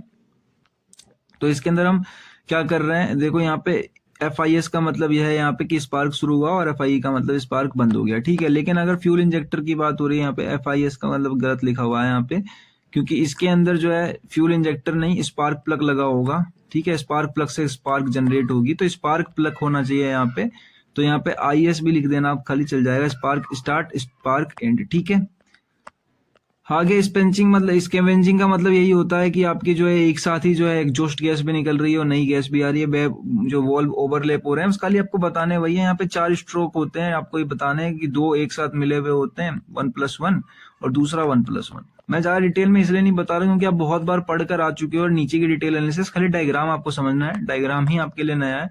दूसरा 2 स्ट्रोक CI इंजन। अब CI इंजन में क्या है कि सब कुछ सेम रहेगा, बस खाली यहाँ पे जो है FIS यहाँ पर होना चाहिए था, फ्यूल इंजेक्शन पीरियड आपका ये रहा, और यहीं पे बंद भी हो जाता है FIS, ठीक है। यहाँ पे इसमें बंद किया है, देखो 2 बार इसने शुरू करा, यहाँ से हम जलाना शुरू करते हैं एंड सिमिलरली यहाँ पर हम उसको स्टार्ट कर देते हैं। बेसिकली सेम डायग्राम है, इसके अंदर भी कुछ नहीं है। यहाँ से यहाँ तक आपकी स्कैवेंजिंग ही होने वाली है, यानी कि जो आपको जो है एग्जॉस्ट, अच्छा इस बार डायग्राम में थोड़ा सा चेंज हुआ है, इस बार स्कैवेंजिंग इधर डाल दी है, यानी कि आपको यहाँ से जो आउटपुट है वो बाहर निकल रही है और यहाँ से इनपुट हो रही है। देखो एक साथ जो है दोनों के दोनों बंद हो रहे हैं और इस साथ दोनों के दोनों खुल भी रहे होंगे, यहाँ खुल रहे हैं, ठीक है। दोनों के दोनों बल्ब एक साथ खुलेंगे, एक साथ बल्ब बंद होंगे, और साथ ही साथ में बचे हुए में एक में कंप्रेशन होगा। जैसा आपको डायग्राम सही लगे आप वैसा बनाना, इसमें कोई दिक्कत वाली बात नहीं है। और एक तरफ पावर स्ट्रोक होगा, ठीक है। आपको अगर डायग्राम में दिक्कत है तो मुझे कम्युनिटी पोस्ट या पोस्ट कहीं पे भी बता देना कि डायग्राम में दिक्कत है, मैं डायग्राम के ऊपर डेडिकेटेड वीडियो बना दूंगा, क्योंकि डायग्राम थोड़े से कॉम्प्लिकेटेड लग सकते हैं एज अ न्यू टाइम। अगर आप देख रहे हो इनको फर्स्ट टाइम में देख रहे हो तो डायग्राम इनसे आसान मैं सही बताऊं तो आपको बहुत सारी जगह पे और डायग्राम मिल जाएंगे, मैंने थोड़े कॉम्प्लिकेटेड डायग्राम लगाए हैं। तो आप मुझे खाली डायग्राम को बता देना कि डायग्राम आपको बेकार लग रहे हैं, समझ में नहीं आया या थोड़ा डिफिकल्ट लग रहा है, मैं हेल्प कर दूंगा आपकी, बस खाली आपको बताना है। टीडीसी बीडीसी सब आपको पता है, मैंने थोड़ी देर पहले ही बताया। और यहाँ पे FIS और FIE सही लिखा पड़ा है, फ्यूल इंजेक्शन से स्टार्ट होगा, फ्यूल इंजेक्शन स्पेंचिंग और पावर स्ट्रोक। इसमें बस खाली आप ये बता सकते हो कि दोनों बल्ब एक साथ खुलते हैं, बंद होते हैं, 4 होते हैं, और बस खाली आप इतना बताओगे और देन खत्म, इससे ज्यादा कुछ नहीं बताना है। और अगर आपको लिखना है कि बहुत ज्यादा ही कंटेंट लिखना है, मान लो मैं थोड़ा सा आइडिया लगवाता हूँ आपका, मान लो कि 7 मार्क्स का आपका क्वेश्चन आया है, ठीक है। 7 मार्क्स का आपका क्वेश्चन आया है कि SI इंजन पे आपको 4 स्ट्रोक वाला जो है उस पे आपको जो है वॉल्व टाइमिंग डायग्राम देनी है, ठीक है। तो आपको कुछ करना नहीं है, सबसे पहले आपको जो है बता देना है कि SI इंजन होता क्या है, ठीक है। 4 से 5 लाइन मान लो, 2 3 4 लाइन, जितने लाइन में डेफिनेशन बता पाओ इसकी बता देना। इसकी एक प्रोसेस बता देना, ईच प्रोसेस, पेपर के अंदर बता रहा हूँ कि आपको करना क्या है, प्रोसेस बता देना, इसके ईच प्रोसेस बता देना। उसके बाद आगे इसके अगर देखो वॉल्व टाइमिंग डायग्राम बना देना, ठीक है, गोल गोल वाला जो है हमारा वॉल्व टाइमिंग डायग्राम बना देना। उसके बाद अगर आपके 2 से वैसे तो इस वॉल्व टाइमिंग डायग्राम और इसे बनाने में बस खाली आपके 1.5 से 2 पन्ने ही भरने वाले हैं, इससे ज्यादा नहीं भरेंगे, डायग्राम बड़ा बनाना। लेकिन अभी भी आपके पास जगह बच जाती है तो आप क्या करना, सारे के सारे प्रोसेस को एक बार समझा देना, यानी किस तरीके से काम कर रहा है 4 स्ट्रोक ऐसा इंजन। बॉल्व खुली है, बॉल्व बंद है, दोनों बॉल्व बंद है, दोनों बॉल्व बंद है, ये वाली बंद है, ये वाली खुली हुई है, ठीक है, यहाँ स्पार्क, यहाँ स्पार्क, यहाँ स्पार्क, यहाँ स्पार्क। तो इस तरीके से आप ये भी समझा देना और ये भी समझा देना, ठीक है, अगर टाइम रहा तो, क्योंकि 3 पन्ने मिनिमम मैं मान के चलता हूँ कि 7 मार्क्स के लिए 3 पन्ने जो होते हैं वो मिनिमम होते हैं। मैक्सिमम 4 तक ले जाओ, 4 से ज्यादा बेकार हो जाता है, फिर 4 से ज्यादा लिखना ही बेकार होता है। अब देखो, अब सिमिलरली अगर 2 स्ट्रोक की आ रही है किसी के ऊपर की 2 स्ट्रोक ऐसा इंजन में क्या है आपको ऐसा ही, चलो CI ले लेते हैं इस बार, कि CI इंजन जो है 2 स्ट्रोक, उसके आपको वॉल्व टाइमिंग डायग्राम बनाने, तो पहले बता दो 2 3 4 5 लाइन में कि CI इंजन होता क्या है, ठीक है। उसके बाद पहला चीज तो ये हो जाएगा आपका, दूसरा चीज हो जाएगा कि आप उसकी वॉल्व टाइमिंग डायग्राम दे दो, और तीसरी चीज हो जाती है कि आप उसके प्रोसेस बता दो विथ डायग्राम की हेल्प से, ठीक है, कि मतलब आपके 2 स्ट्रोक के अंदर इसमें बॉल्ब दिखाया था मैंने आपको, सब कुछ बना दो उसके अंदर टाइम हो तो, क्योंकि कम से कम आपको यहाँ पे 3 पन्ने तो भरने ही भरने हैं, जिसके अंदर आप वोल्ट टाइम डायग्राम बना के सिर्फ 1 पन्ना भर सकते हो ज्यादा से ज्यादा, और बहुत ज्यादा भरोगे तो 1.5 पन्ना, इससे ज्यादा नहीं भर सकते। 1.5 पन्ना कोशिश करना कि इसकी डायग्राम की हेल्प लेके आप भर दो, जिससे आपके नंबर नहीं कटेंगे, पूरे के पूरे आउट ऑफ 7 में से आउट ऑफ 7 ही मिलेंगे। साइकिल शुरू करने से पहले साइकिल्स होती क्या है, कि एयर स्टैंडर्ड साइकिल होती क्या है, तो ये एयर स्टैंडर्ड जो साइकिल होती है वो एक तरीके की आइडियल थर्मोडायनेमिक साइकिल होती है, जो कि यूज करी जाती है एनालाइज करने के लिए आईसी इंजन की परफॉर्मेंस बहुत ही आसान तरीके से, ठीक है। अब इस साइकिल में होता क्या है, तो इस साइकिल के अंदर हम एयर को ही यूज करते हैं वर्किंग फ्लूइड की तरह पर, और रियल इंजन जो लॉसेस होते हैं वो इसके अंदर हम इग्नोर करके चलते हैं। साथ ही साथ में इसकी हेल्प से हम कंपेयर कर सकते हैं different different kind of engine को थियोरिटिकली, ठीक है। अब जो ये साइकिल है ये रियल साइकिल नहीं है, साथ ही साथ में ये आइडियल साइकिल है, ठीक है। आई होप कि आपको समझ में आ गया होगा। अब देखो, कोई आईसी इंजन जो होता है वो उसको रियल में एनालाइज करना बहुत ही ज्यादा कॉम्प्लेक्स होता है, क्योंकि उसके अंदर फ्यूल का कंबर्जन हो रहा होता है, हीट के लॉसेस हो रहे होते हैं, फ्रिक्शन हो रहा होता है, और एग्जॉस्ट गैस इफेक्ट आ रहे होते हैं। इसलिए हम जो है हम एयर स्टैंडर्ड साइकिल का एनालाइज करते हैं। इससे क्या होते हैं कि कैलकुलेशन सिंप्लीफाई आसान हो जाती है, बहुत ही आसान तरीके से आपको इंजन के बिहेवियर समझ में आ जाते हैं। साथ ही साथ में आप कंपेयर भी कर सकते हो एसआई और सीआई इंजन्स में, और उनकी थर्मल एफिशिएंसी भी कैलकुलेट कर सकते हो इन साइकिल की हेल्प से, ठीक है। अब जब एयर स्टैंडर्ड साइकिल को शुरू करा जाता है तो उससे पहले कुछ एजप्शंस होती हैं, ठीक है। अब ये देखो, एयर स्टैंडर्ड साइकिल की एजप्शंस कभी कभार एक ही ट्यूब के अंदर 2 मार्क्स के अंदर पूछ ली जाती है, तो मैंने डिटेल से बताई है। अगर 7 मार्क्स के अंदर भी पूछी गई तो आप सफिशिएंट लिख दोगे। वैसे क्वेश्चन इतना इंपॉर्टेंट नहीं है 7 मार्क्स के लिए, पर 2 मार्क्स के लिए इंपॉर्टेंट है। पहला है वर्किंग फ्लूइड, तो वर्किंग फ्लूइड के अंदर आप सिर्फ एयर यूज करने वाले हो पूरे ही वर्किंग फ्लूइड के अंदर, क्योंकि एयर का जो बिहेवियर होता है वो एक आइडियल गैस की तरह होता है। फिर आगे बात करूं क्लोज साइकिल, साइकिल पूरी क्लोज होनी चाहिए, ये एजप्शन है कि साइकिल पूरी की पूरी क्लोज सिस्टम से हो, कोई भी मैटर या फिर मास कह लो इंटर या बाहर नहीं निकलना चाहिए साइकिल से। तीसरी है कि कंबर्शन प्रोसेस, तो एक्चुअल कंबर्शन जो होती है वो प्लेस कराई जाती है हीट एडिशन के दौरान में, और हीट जो एडिट कराई जाएगी वो बाहर के एक्सटर्नल सोर्स से कराई जाएगी। और देन फोर्थ ऑप्शन आती है एग्जॉस्ट प्रोसेस, कि एग्जॉस्ट प्रोसेस के समय में जो हमारी हीट है वो रिप्लेस करी जाएगी हीट रिजेक्शन के टाइम में, और जो हीट रिजेक्ट करी जाएगी वो सराउंडिंग में होगी, ठीक है। फिर फिफ्थ जो आती है option, that is reversible process, यानी कि सारी की सारी प्रोसेसेस जो है हमारी इंटरनली रिवर्सिबल होनी चाहिए, यानी कि रिपीट हो जानी चाहिए, और उसमें कोई भी फ्रिक्शन या रिवर्सिबिलिटी नहीं आनी चाहिए, यानी फ्रिक्शन लॉस नहीं होने चाहिए। देन आगे सिक्स्थ जो ऑप्शन है सबसे लास्ट है कि कांस्टेंट स्पेसिफिक हीट होनी चाहिए। Specific heat that means CP और सीबी। सीपी मतलब कांस्टेंट प्रेशर और सीबी मतलब कांस्टेंट वॉल्यूम। ये दोनों के दोनों ही रिमेनिंग पूरे साइकिल में कांस्टेंट होने चाहिए। साथ ही साथ में जो हमारी एयर की प्रॉपर्टीज है वो रूम टेम्परेचर पे ही हम लेंगे, मतलब किसी और टेम्परेचर पर नहीं ले रहे हैं, एक एटमोस्फेयर पर ले रहे हैं, ठीक है। अब देखो यहाँ से मेन खेल शुरू होता है आपका और आपके सिलेबस का भी, that is air standard cycle. Types कितने टाइप्स की होती है, पहला है ऑटो, दूसरा है डीजल, एंड लास्ट में आता है ड्यूल। इन दोनों को प्लस कर दोगे तो जो बनेगा डेट इज ड्यूल, ठीक है। अब मैं यहाँ पर आपको सारे न्यूमेरिकल थ्योरी पूरी प्रैक्टिकल सब कुछ बताने वाला हूं, पर उससे पहले हम शुरू कर लेते हैं। एक बार 2 नंबर के अंदर देखो, एक बार पूछा जा चुका है कि एयर स्टैंडर्ड साइकिल की एडवांटेजेस क्या क्या होती हैं या डिसएडवांटेजेस क्या होती हैं। तो सबसे पहला सिंपल एनालिसिस हो जाता है इसके कारण।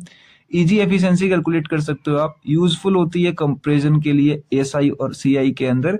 इससे आप टाइम बचा सकते हो अपने एग्जाम करने में, मतलब एग्जाम से यहाँ पे मान लो कि चेकिंग करने में, जो आप सिलेंडर को चेक करते हैं उसका एग्जामिनेशन करते हैं, उसका यहाँ पे टाइम बचा सकते हो साइकिल की कैलकुलेशन करके, और बहुत अच्छी कॉन्सेप्चुअल अंडरस्टैंडिंग हो जाती है इसको करने से।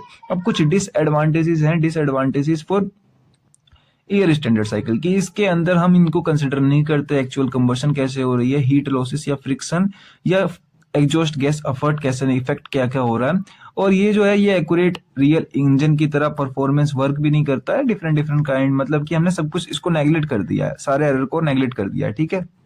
अब देखो ध्यान रखना, ये आपको छोटा सा नोट्स दिया है मैंने कि ऑटो साइकिल जिसमें होता है उसमें वॉल्यूम कांस्टेंट होती है, डीजल में कांस्टेंट प्रेशर होती है, लेकिन ड्यूल में कांस्टेंट प्रेशर भी होती है और वॉल्यूम भी होती है, ठीक है। आगे चलते हैं। अब देखो नेक्स्ट जो हमारा इंपॉर्टेंट टॉपिक है ये है ऑटो साइकिल, और ऑटो साइकिल पेपर के अंदर 7 मार्क्स के अंदर पूछी भी जाती है, ठीक है। ऑटो साइकिल के ऊपर न्यूमेरिकल भी 7 मार्क्स के अंदर आते हैं, तो कंफ्यूज मत होना, Otto cycle is super important, देखो एसआई इंजन के लिए, ठीक है। ऑटो साइकिल यूज करते हैं। ऑटो साइकिल के डिफरेंट डिफरेंट काइंड ऑफ नाम है, जैसे कि constant volume cycle, petrol engine cycle, इन दोनों नामों को भी और ध्यान रखना, पेपर के अंदर सिर्फ कांस्टेंट वॉल्यूम साइकिल के अंदर ही 7 मार्क्स के अंदर क्वेश्चन आ चुका है ड्राइव करने के लिए, डेरिवेशन इसका, तो कांस्टेंट वॉल्यूम साइकिल और पेट्रोल इंजन साइकिल भी इसी का नाम है। देखो मैं आगे बात करता हूं कि जो ऑटो साइकिल होती है ये एक एयर स्टैंडर्ड साइकिल का पार्ट होती है, जो कि रिप्रेजेंट करती है the working of spark ignition, मतलब स्पार्क के थ्रू जो इग्निशन हो रहा है उसके पूरे पेट्रोल इंजन की तरह में, ठीक है। मतलब उसकी पूरी की पूरी वर्किंग को यहाँ पे क्या करती है, रिप्रेजेंट करती है ये एक तरीके की आइडियल साइकिल होती है, ठीक है, जिसके हम थियोरेटिकल इंजन एनालिसिस करने के लिए यूज करते हैं इसकी। और देखो इसकी जो प्रेशर वॉल्यूम यानी पीवी डायग्राम और टीएस एंट्रोपी को हम एस से रिप्रेजेंट करते हैं, ठीक है। टीएस डायग्राम जो है वो देखो बहुत इंपॉर्टेंट है, उसको आपको ढंग से समझना होगा। अगर आप टीएस डायग्राम समझ ले रहे हो और पीवी, तो बहुत ही आसानी हो जाएगी आपको सब कुछ समझने में। देखो ये इधर है पी और इधर है वी, यहां से यहां तक हमारे जो है इंजन है वो कंप्रेस हो रहा है, इसके आगे हम हीट एडिट कर रहे हैं, यहां से यहां एक्सपेंड हो रहा है और इसके आगे हम हीट रिमूव कर दे रहे हैं, तो बेसिकली इतना ही होता है। इसका डायग्राम कुछ इस तरीके से बनता है, और टीएस डायग्राम में भी सेम है कि यहां से यहां कंप्रेस हो रहा है जिसमें हमारी एंट्रोपी कांस्टेंट है, देन आगे जो है हमारा यहाँ पे हीट एडिट हो रहा है, यहाँ से यहाँ एक्सपेंड हो रहा है, एंड देन यहाँ से यहाँ फिर ये जो है इसके अंदर हीट रिजेक्ट हो रही है। अब ध्यान देने वाली बात यह है कि आपको पेपर के अंदर ये ध्यान रखना है कि किसकी वैल्यू कितनी ऊपर है। T3 सबसे मैक्सिमम टेम्परेचर है, सिमिलरली P3 मैक्सिमम प्रेशर है। अगर मैं बात करूं मिनिमम की कब है, तो देखो यहाँ पे P1 मिनिमम प्रेशर है और यहाँ पे T1 मिनिमम टेम्परेचर है, इसको थोड़ा ध्यान रखना ग्राफ के अंदर, ठीक है। अगर हम आगे चलते हैं, अब देखो आगे क्या है कि जो प्रोसेसेस होते हैं ऑटो साइकिल के अंदर में, 4 प्रोसेस होते हैं, 4 प्रोसेस से मिलके बना हुआ होता है पूरा का पूरा ऑटो साइकिल। तो प्रोसेस नंबर 1 कौन सा है, वो 1 जो है हमारा that is isentropic compression process, यानी ठीक है। कंप्रेशन का मतलब इसलिए यहाँ पे कंप्रेस हो रहा है, जो हमारा पिस्टन है वो मूव करता है बीडीसी से लेके टीडीसी तक, यानी ऊपर की तरफ जाता है और कंप्रेस करता है, ठीक है। तो जब वो कंप्रेस करता है तो वहां पे क्या होती है, कंप्रेशन प्रोसेस अकर करती है। दूसरा जो पार्ट आता है डेट इज हमारा कि जो हमारा प्रोसेस 2 से 3 है वो है कांस्टेंट वॉल्यूम हीट एडिशन। अब कांस्टेंट वॉल्यूम किस लिए, क्योंकि ये जो है ये हमारा ऑटो साइकिल है, अगर यहीं पे डीजल साइकिल होता तो यहाँ पे कांस्टेंट प्रेशर लिखते हैं, अब कांस्टेंट वॉल्यूम है तो ये हमें निकालना पड़ेगा। अब ये निकालने का देखो मैं तरीका बताता हूँ आपको, आपने थोड़ी देर पहले डायग्राम देखा था टीएस डायग्राम, तो टीएस डायग्राम कुछ इस टाइप से था, यहाँ पे 1, यहाँ पे 2, यहाँ पे 3 एंड यहाँ पे 4। तो देखो इस वाले केस में जो था इधर T था इधर S था, इस वाले केस में हमारी हीट एडिशन हो रही थी, तो हीट एडिशन की वैल्यू में Q इन, और यहाँ पे CV इसलिए लिखा हुआ है क्योंकि कांस्टेंट वॉल्यूम है इसलिए CV। अब देखो T3 माइनस T2, अब ध्यान रखना जो टेम्परेचर ज्यादा होगा उसमें से कम वाले को घटाना, तो देखो T3 की वैल्यू ये रही और T2 की वैल्यू ये रही, तो T3 बड़ी है कि T2 बड़ी है, आप देख सकते हो यहाँ से T2 और ये रही T3, इसलिए T3 पहले T2 बाद में, ठीक है। तो ये हमारी हो जाती है यहाँ से इक्वेशन नंबर 1। आप चाहो तो इक्वेशन नंबर 1 लिख सकते हो, नहीं चाहो तो मत लिखना, ठीक है, आपके ऊपर है, लिखोगे थोड़ा एक्स्ट्रा नंबर मिल जाएंगे और कुछ नहीं। अब देखो आइसेंट्रोपिक एक्सपेंशन प्रोसेस होती है हमारी प्रोसेस नंबर 3 से 4। इसके अंदर क्या होता है, पिस्टन टीडीसी से लेके बीडीसी तक मूव करता है, ऊपर से नीचे की तरफ आता है, इसलिए वो एक्सपेंड हो जाता है, ठीक है। ये होती है हमारी थर्ड प्रोसेस। अब बात आती है 4 से लेके 1 प्रोसेस, जो कि हमारी होती है constant volume heat rejection process. अब कांस्टेंट वॉल्यूम इसलिए क्योंकि ये, दोबारा से बता दूं मैं, ये जो है हमारी ऑटो साइकिल है, इसलिए कांस्टेंट वॉल्यूम। अब देखो यहाँ पे डायग्राम की तरह समझाता हूँ, जैसे कि आपका यहाँ पे Q आउट यानी Q जो बाहर निकल रहा है अमाउंट ऑफ हीट, CV इसलिए T4 माइनस T1 क्यों लिखा हुआ है, तो देखो T4 की वैल्यू आपको यहाँ मिलती है ग्राफ पे और T1 की वैल्यू यहाँ मिलती है ग्राफ में, तो T4 जो है वो ज्यादा बड़ा है एज कम्पेयर टू T1 से, इसलिए T4 आगे और T1 पीछे। ठीक है, ये डायग्राम मैंने यहाँ पे दोबारा से बना लिया था आपको समझाने के लिए। देन हम आगे चलते हैं। अब देखो वर्क डन क्या होता है। वर्क डन ये होता है कि जो इतनी हीट आपकी आई, यानी जितनी आपकी उस सिस्टम के अंदर आई, क्यू इन यानी कि हमने बाहर से ली है, माइनस कर दो क्यू आउट को। ठीक है, यानी कि जितनी आपने बाहर निकाल दी उतनी माइनस कर दो जितनी आपने ली है उसमें से। ठीक है, तो हमने ली कितनी है, तो इतनी ली है, यानी कि, और निकाल दी कितनी, यानी क्यू आउट कितना हुआ। तो इसको मैंने Q1 Q2 इसलिए लिख दिया है क्योंकि कुछ किताबों में, कुछ स्टैंडर्ड बुक्स में क्यू इन ना लिख के Q1 लिखते हैं और क्यू आउट ना लिख के Q2 लिखते हैं। ठीक है, तो आप यहाँ से वर्क डन की वैल्यू निकाल सकते हो, इस वाले में से ऊपर वाले में से नीचे वाले को घटा दो तो ये रही। अब देखो मैंने यहाँ लिख रखा है कि फ्रॉम इक्वेशन 1 2 3 से हमें मिल गई है। ठीक है, 3 वाली इक्वेशन ये थी और Q1 Q2 ये इक्वेशन नंबर 1 थी, ये इक्वेशन नंबर 2 थी। अब देन हम आगे चलते हैं, यहाँ थोड़ा सा पेन का साइज छोटा कर लेते हैं। ठीक है, अब देखो वर्क डन निकल गया। अब देखो एफिशिएंसी का जो ये फॉर्मूला है ध्यान रखना क्योंकि न्यूमेरिकल में भी काम आने वाला है आपका। तो एफिशिएंसी जो होती है वो होती है work done divide by heat supplied, आपने कितनी हीट उसको सप्लाई करी। ठीक है, तो इसको हमने मान ली इक्वेशन नंबर 5, तो इक्वेशन नंबर 4 और 5 से, ठीक है, हमारे पास 4 भी थी 5 भी थी और साथ ही साथ में यहाँ से 1। ठीक है, तो इन तीनों को 4 1 और 5 से हमें क्या मिल रहा है, तो यहाँ से मैंने क्या करी, वर्क डन की वैल्यू तो ये रख दी और हीट सप्लाइड की वैल्यू ऊपर से उठा के रख दी। ठीक है, तो इनको जब थोड़ा सा सॉल्व करोगे आप, यानी एक बार इसके डिवाइड में ये जाएगा, एक बार इसके डिवाइड में जाएगा, तो इससे पूरा कट जाएगा और CV से CV कट जाएगा। ठीक है, तो जितने रिमेनिंग एलिमेंट बचेंगे, थोड़ा सा कैलकुलेशन करने का, तो बचेंगे 1 माइनस का इतना। ठीक है, T4 minus 1 divide by T3। अब तो ये थर्मल एफिशिएंसी आ जाती है हमारी किसकी, ऑटो साइकिल की, तो इसको इक्वेशन नंबर 6 मान के हमने छोड़ दिया। अब देखो थोड़ा सा बात करूं कंप्रेशन रेशियो का, तो कंप्रेशन रेशियो होता क्या है, V1 डिवाइड बाय V2 बराबर R के। ठीक है, ध्यान रखना कंप्रेशन रेशियो R के बराबर होता है, इसलिए इसको RC लिखा है और RC को हमने R मान लिया है। तो देखो जो हमारा T2 डिवाइड बाय T1 होता है वो बराबर होता है V1 डिवाइड बाय V2 की पावर गामा माइनस 1 के। ये कंप्रेशन रेशियो से निकलता है, तो ये ऐसी कोई टर्म नहीं है जो मैं बीच में लेकर आ गया हूँ, ये वैल्यू है। थोड़ा ध्यान रखने वाली बात ये है, मैं यहाँ पे डायग्राम बना देता हूँ PVTS वाला। तो देखो इस पे ध्यान रखने वाली बात ये है कि जो भी वैल्यू ज्यादा होगी उसको हमेशा ऊपर रखना। से T3 ये थी, T2 ये 1 ये थी, 2 ये थी और 4 ये थी। ठीक है, अब देखो T2 बाई T1, तो T2 जो है और 1 में कौन बड़ा है, तो 1 बड़ा है, मतलब 1 की वैल्यू ज्यादा होगी इसलिए 1 ऊपर है। ठीक है, और T जो 1 है 2 ऊपर है और 1 नीचे। अब बात करूं, देखो V1 V2 में देखना, ये डायग्राम बनाओगे आप, इस डायग्राम में कुछ इस टाइप से जो था हमारा डायग्राम था, PV डायग्राम। तो इसमें P1 की वैल्यू कहाँ थी, यहाँ थी, और P2 की वैल्यू कहाँ थी, यहाँ थी। तो P1 की वैल्यू ज्यादा है, सॉरी V1 की वैल्यू ज्यादा है या V2 की वैल्यू ज्यादा है, तो V2 की वैल्यू कम है इसलिए वो नीचे है और V1 की वैल्यू ज्यादा है इसलिए वो ऊपर है। अगर आपको ऐसे याद ना हो तो ऐसे याद रख लो कि टेम्परेचर का खाली याद रखो और वॉल्यूम में उसको पलट देना है, 2 ऊपर है तो इसमें 2 नीचे रहेगा। ठीक है, ध्यान रहेगा आपको। अब जैसे ही आप यहाँ से T2 की वैल्यू निकालोगे, क्योंकि इसकी वैल्यू तो R के बराबर है, हमने थोड़ी देर पहले देखा, तो यहाँ से T2 की जो वैल्यू निकलेगी वो T1 इधर मल्टीप्लाई में चल जाएगा, तो इतनी आ जाएगी। ठीक है, इसको आप इक्वेशन मान लो, जोन सी मान ली है आपको, वाली इक्वेशन मान लो, मेरे केस में 7 थी। ठीक है, अब आगे चलते हैं। अब यहाँ पे एक्सपेंशन रेशियो में आ जाते हैं। एक्सपेंशन रेशियो में जो RE को हमने R के बराबर माना है V4 बाय V3। अगेन यहाँ पे भी वही फॉर्मूला लगता है कि जो भी टेम्परेचर आपका ज्यादा है,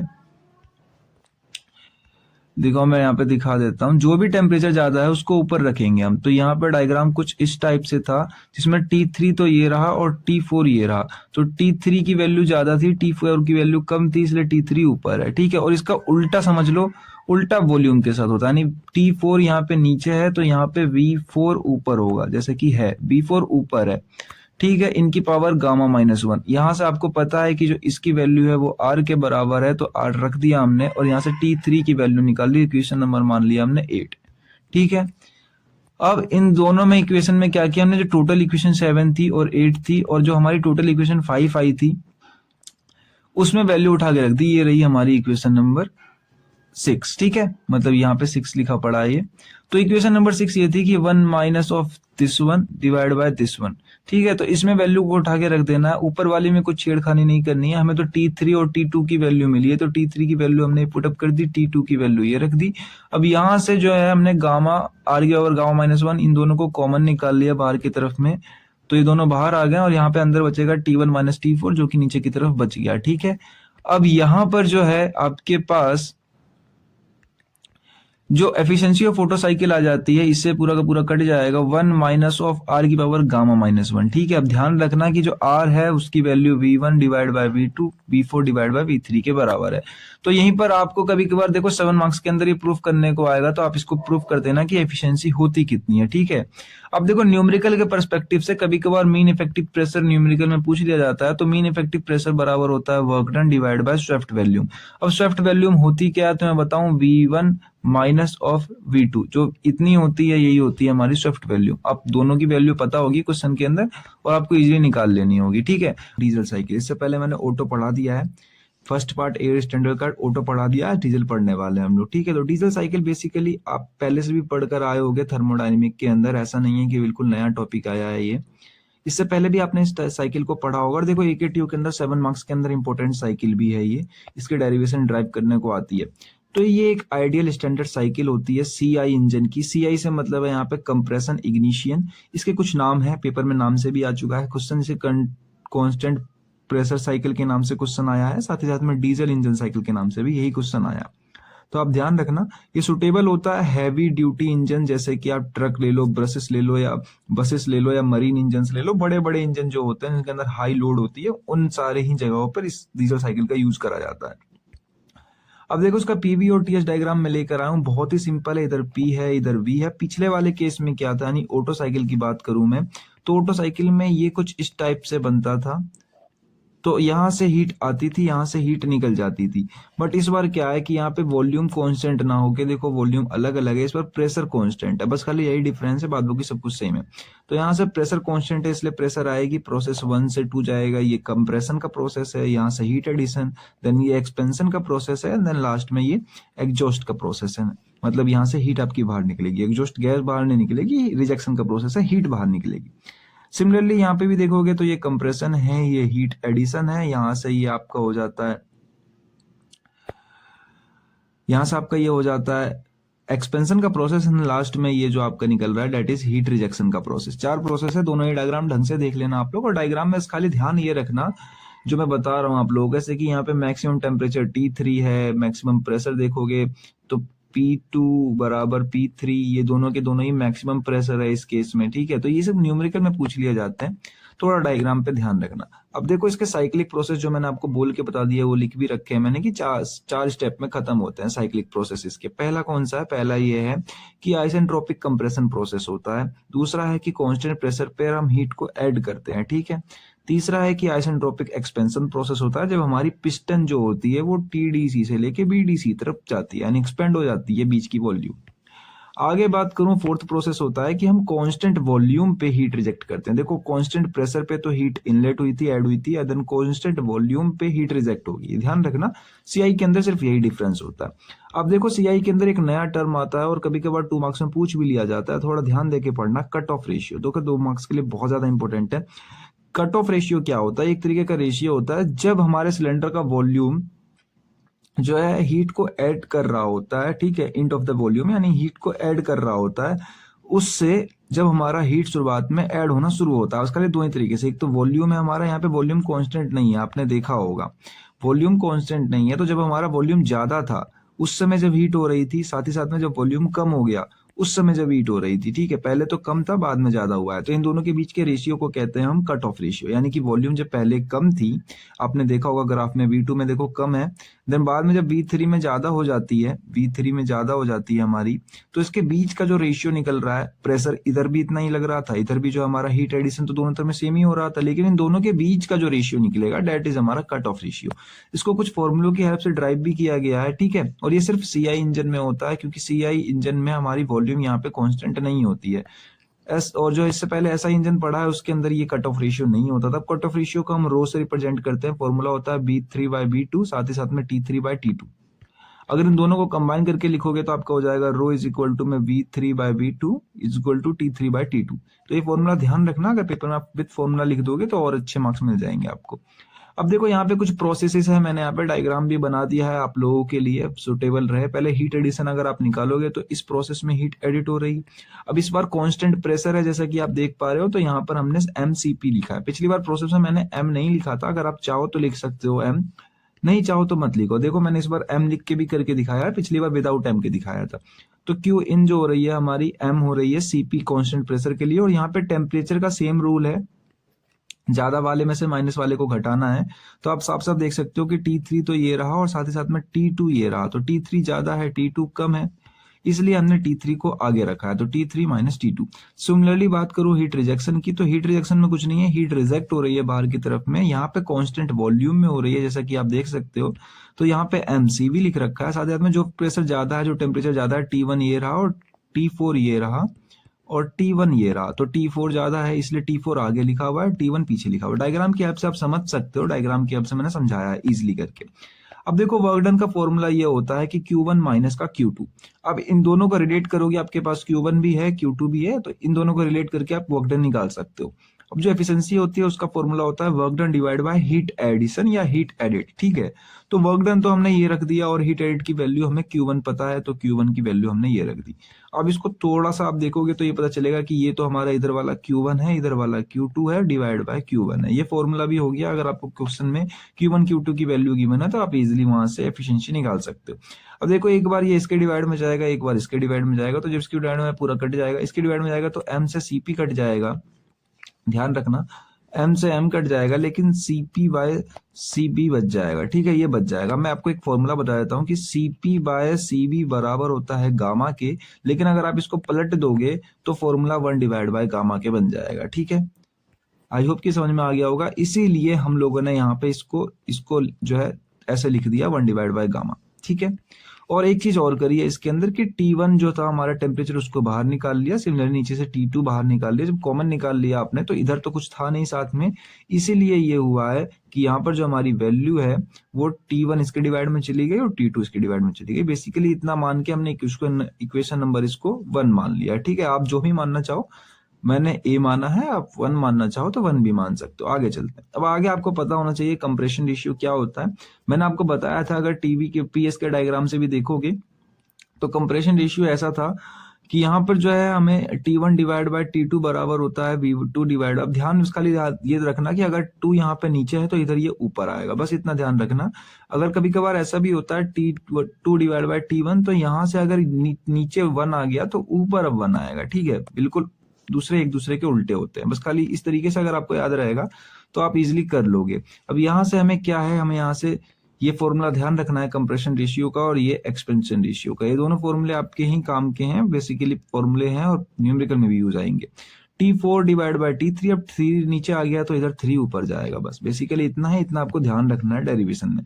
इसको इक्वेशन नंबर 1 मान लिया है मैंने और इसको इक्वेशन नंबर 2 मान लिया है मैंने। अब क्यों माना है बताऊंगा आपको, बट एक फॉर्मूला इसमें और आता है जो कि ऐसा इंजन में नहीं था, वो है कट ऑफ रेशियो का। क्योंकि कट ऑफ रेशियो इस बार कांस्टेंट प्रेशर साइकिल है, इसलिए आपको लगानी पड़ेगी, क्योंकि वॉल्यूम यहाँ पे वेरी कर रहा है। तो वॉल्यूम किस तरीके से वेरी कर रहा है, तो T3 डिवाइड बाय T2 बराबर V3 divide by V2 is equal to में रो हमारा यहाँ पे कट ऑफ रेशियो होता है, जिसको हम डिनोट करते हैं उससे। अब देखो अभी हम यहाँ पे क्या कर रहे हैं, इक्वेशन नंबर 2 और इक्वेशन नंबर 1 को डिवाइड कर दे रहे हैं, ठीक है। तो देखो यही लिख रखा है, इक्वेशन नंबर 2 को 1 से डिवाइड करने पे हमें जो मिलता है देन वी गेट। तो देखो T4 बाय T3 और T1 बाय T2, ये बड़ा वाला डिवाइड का चिन्ह मान लो, ये हमारी इक्वेशन नंबर 2 थी, ऊपर वाले नीचे वाली 1 थी। तो इस तरीके एक दूसरे को हमने डिवाइड कर दिया है। सिमिलरली यहाँ पे V भी रिस्पेक्ट में डिवाइड हो गया। बेसिकली इसको उठा के इसको ऊपर हमने रख दिया है, ठीक है। तो ऊपर रखने पे ऊपर वाला नीचे हो गया। तो यहाँ से आपको ये पता है, आपने साइकिल देखा होगा थोड़ी देर पहले, तो ये साइकिल कुछ यहाँ पर हमारा ये 4 था, ये 1 था, तो यहाँ से आप कह सकते हो कि B4 जो बराबर था वो B1 के था, ठीक है। तो जब आप ये कह सकते हो कि B4 बराबर B1 के है, तो यहाँ से आपका B4 से B1 कट जाएगा। अब B4 से B1 कट जाएगा तो बचेगा आपका इतना टर्म, और इसको हमने जो है नीचे वाले को नीचे से, ऊपर वाले को ऊपर से मल्टीप्लाई करके यहाँ पे एज इट इज लिख लिया। ये तो आपको आता ही होगा, बहुत छोटा सा, कॉम्प्लिकेटेड नहीं है इतना। देन यहाँ से जो ये है इसको हमने इधर भेज दिया तो ये पलट कर आ जाएगा, T3 ऊपर पहुंच जाएगा, T2 multiply. Basically simple calculation है, इतना आप कर लोगे। अब यहाँ पर मेन बात, खाली ध्यान रखने वाली बात ये है कि T3/T2 आपको पता है कि ये V3/V2 के बराबर होता है और साथ ही साथ में रो के बराबर भी होता है। तो हमने इसको क्या किया है, इसको ज्यादा कुछ ना करके हमने इसको इसमें तोड़ दिया है। तो इसको जब इसमें तोड़ दिया तो इसकी वैल्यू ये हो गई, अब सिमिलरली ये हो गई। अब यहाँ पे ध्यान देने वाली बात ये है कि इसकी पावर प्लस की 1 है और इसकी पावर गामा की -1 है। इन दोनों को जब आप ऐड करोगे तो दोनों की पावर प्लस हो जाएगी। अब देखो गामा -1 + 1 में से 1 1 कट जाएगा तो बचेगा गामा, इसलिए इसकी पावर गामा बच जाएगी यहाँ से। तो ये इक्वेशन नंबर निकल जाता है आपका इक्वेशन नंबर 4। अब यहाँ से आपने सारी ही वैल्यू निकाल लिया। अब क्या करना है आपको, इक्वेशन नंबर 1 2 3 और 4 को उठा के ले जाके रख देना है ए के अंदर। ए वो वाली इक्वेशन है जो हमने सबसे पहले निकाल के रखी थी। ए क्या थी कि 1 divide by gamma T1 multiply by T2, T4 divide by -1, क्योंकि यहाँ से हमने T1 जो है कॉमन निकाला था और यहाँ से T2 निकाला था। तो ये इक्वेशन नंबर ए थी। अगर आप मेंशन करना चाहो तो मेंशन भी कर सकते हो कि इक्वेशन नंबर ए है। T1/T2 की वैल्यू देखो हमने थोड़ी देर पहले ही निकाली है, T1/T2 की वैल्यू ये रही, ठीक है। साथ ही साथ में अगर आपको देखना है तो T4/T3 की वैल्यू ये रही और T4/T1 की वैल्यू ये रही, ठीक है। तो यहाँ पर आप सारे की सारी वैल्यू के टर्म रख दोगे। देखो T4/T1, T3/T2 ये सारी हमने निकाल ली। अगर T3/T2 देखना है आपको तो वो ये रही, T3/T2 की वैल्यू ये रही। अब तो यहाँ पर आपको रख देना है। अब देखो T3/T2 अभी आपने देखा कि ये बराबर थी रो के, और ये ऊपर वाली जो बराबर है ये रो की पावर गामा -1 के बराबर। आप चेकआउट कर लेना, वैसे ही कुछ है नहीं इसके खास के अंदर। और T1/T2 की वैल्यू जो है वो हमने यहाँ पर ये रख दी। बात बाकी ये V2/3 अब आपको पता है कि इसकी वैल्यू रो के बराबर है तो आपने रो लिख दिया यहाँ पे एज इट इज। और एज इट इज लिखने के बाद आपको ये पता था कि ये 1 डिवाइड बाय आर के इक्वल होता है, तो यहाँ पर आपने इसको 1 डिवाइड बाय आर की पावर गामा मल्टीप्लाई बाय, ये वाई नहीं है ये गामा ही है, ठीक है। ये वाई नहीं है यहाँ पे, गामा ही है। तो बेसिकली सिर्फ इतना ही प्रूफ करना होता है और देन आपके यहाँ पे जो है 7 मार्क्स पूरे के पूरे मिल जाते हैं। तो यही हमारा आउटपुट फाइनल निकल कर आता है और यही होती है एफिशिएंसी। इस एफिशिएंसी को याद रखना, अगर आप न्यूमेरिकल की तरफ जा रहे हो तो बहुत ही ज्यादा सुपर इंपोर्टेंट हो जाती है ये चीज। इससे बहुत सारे क्वेश्चन आपके इजीली डील हो जाएंगे, सुपर इंपोर्टेंट है। लेकिन अगर आप फॉर्मूला ध्यान रख रहे हो बस खाली डेरिवेशन सॉल्व करने के लिए, तब उतना नेसेसरी नहीं होता थ्योरी पोर्शन में। न्यूमेरिकल की तरफ जाओगे तो थोड़ी दिक्कत हो जाती है, याद रखना। 7 मार्क्स आपको यहाँ से मिल जाएंगे। अब देखो न्यूमेरिकल के टर्म में कभी कभार मीन इफेक्टिव प्रेशर जो है ये पूछ लिया जाता है। वैसे थ्योरी में तो नहीं पूछा जाएगा आपसे कि मीन इफेक्टिव प्रेशर होता क्या है। 2 मार्क्स में पूछा जाता है तो ये फॉर्मूला लिख देना कि work done divide bye Swift volume. Swift volume कुछ नहीं होता है, V1 - V2, ये फॉर्मूला होता है स्विफ्ट वैल्यूम का। बस सिर्फ इतना ही होता है मीन इफेक्टिव प्रेशर। तो मीन इफेक्टिव प्रेशर जो है न्यूमेरिकल में पूछ लिया जाता है।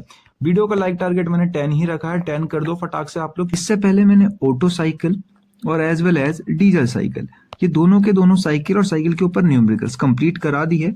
अगर आप लोगों ने उन साइकिल्स को नहीं देखा है और नहीं समझा है तो आई गारंटेड आपको ड्यूल साइकिल समझ में नहीं आएगी, क्योंकि ये साइकिल बेसिकली कुछ नहीं है, ऑटो साइकिल और ड्यूल साइकिल को मिला के बनाई जाती है। तो मेरा ओपिनियन सजेशन यही रहेगा कि पहले आप इन दोनों साइकिल को जरूर से देख लें, उसके बाद ही ड्यूल को देखें। तो मैं यहाँ पे आई टैब पे एक बार और लिंक लगा दे रहा हूँ, आप लोग जाके जरूर से चेकआउट कर लेना प्रीवियस लेक्चर्स को मेरे, देन कंटिन्यू करते हैं।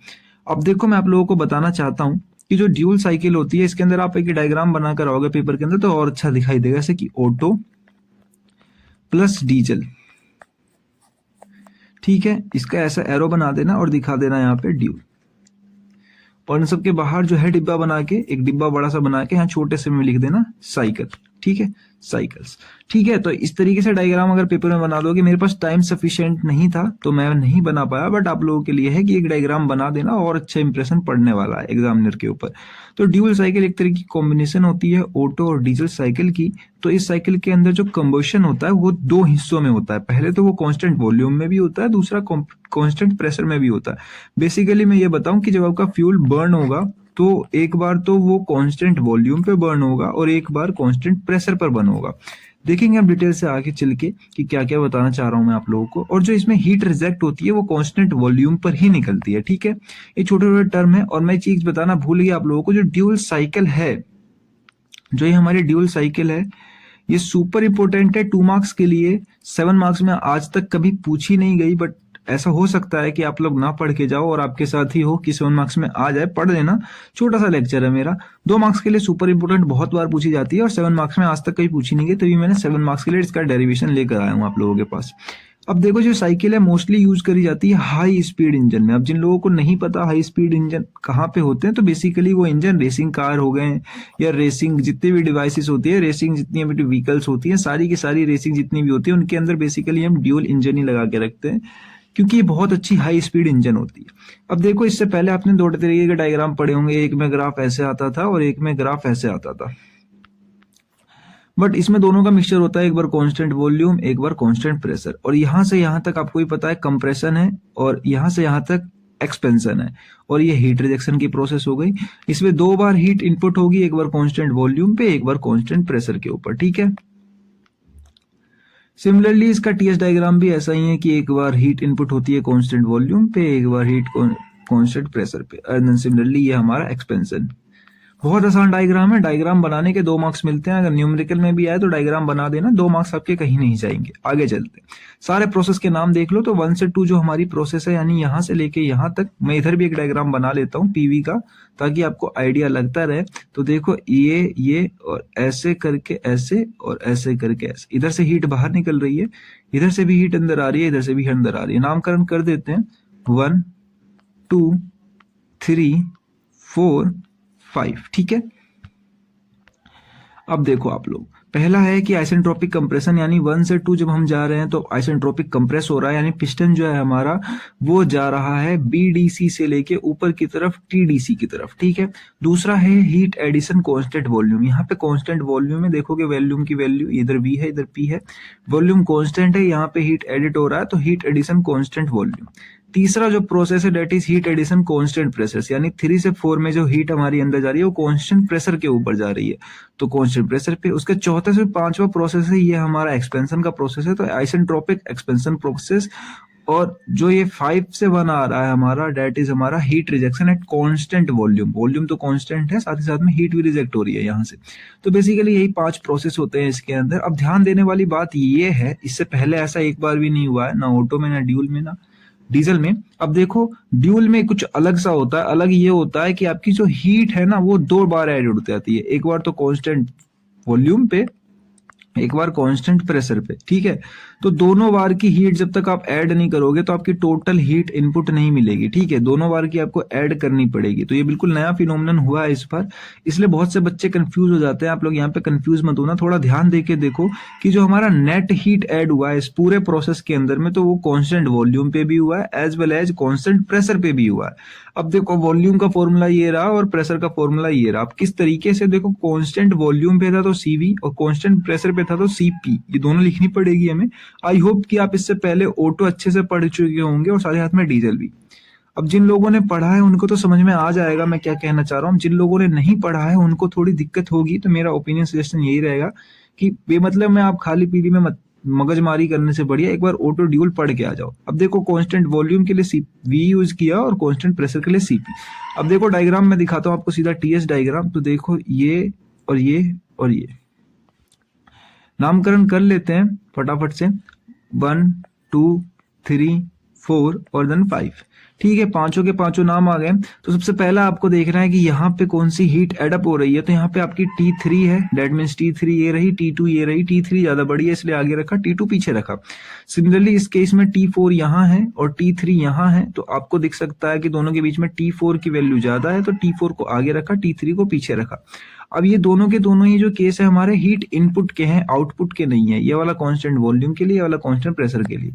एम जो आगे लिख रखा है ये मर्जी है आपकी, लिखने का मन लिखो, ना लिखने का मन मत लिखो, आपके ऊपर है। अब देखो हीट रिजेक्शन में क्या है कि जब हमारा हीट रिजेक्ट हो रहा है तो आप ध्यान दोगे कि यहाँ पे सिर्फ जो है हमारा टेम्परेचर 5 है और टेम्परेचर 1 है। तो 5 जो ज्यादा बड़ा है तो इसलिए 5 आगे है एंड देन T पीछे है, और CV इसलिए क्योंकि कांस्टेंट वॉल्यूम पे हो रहा है।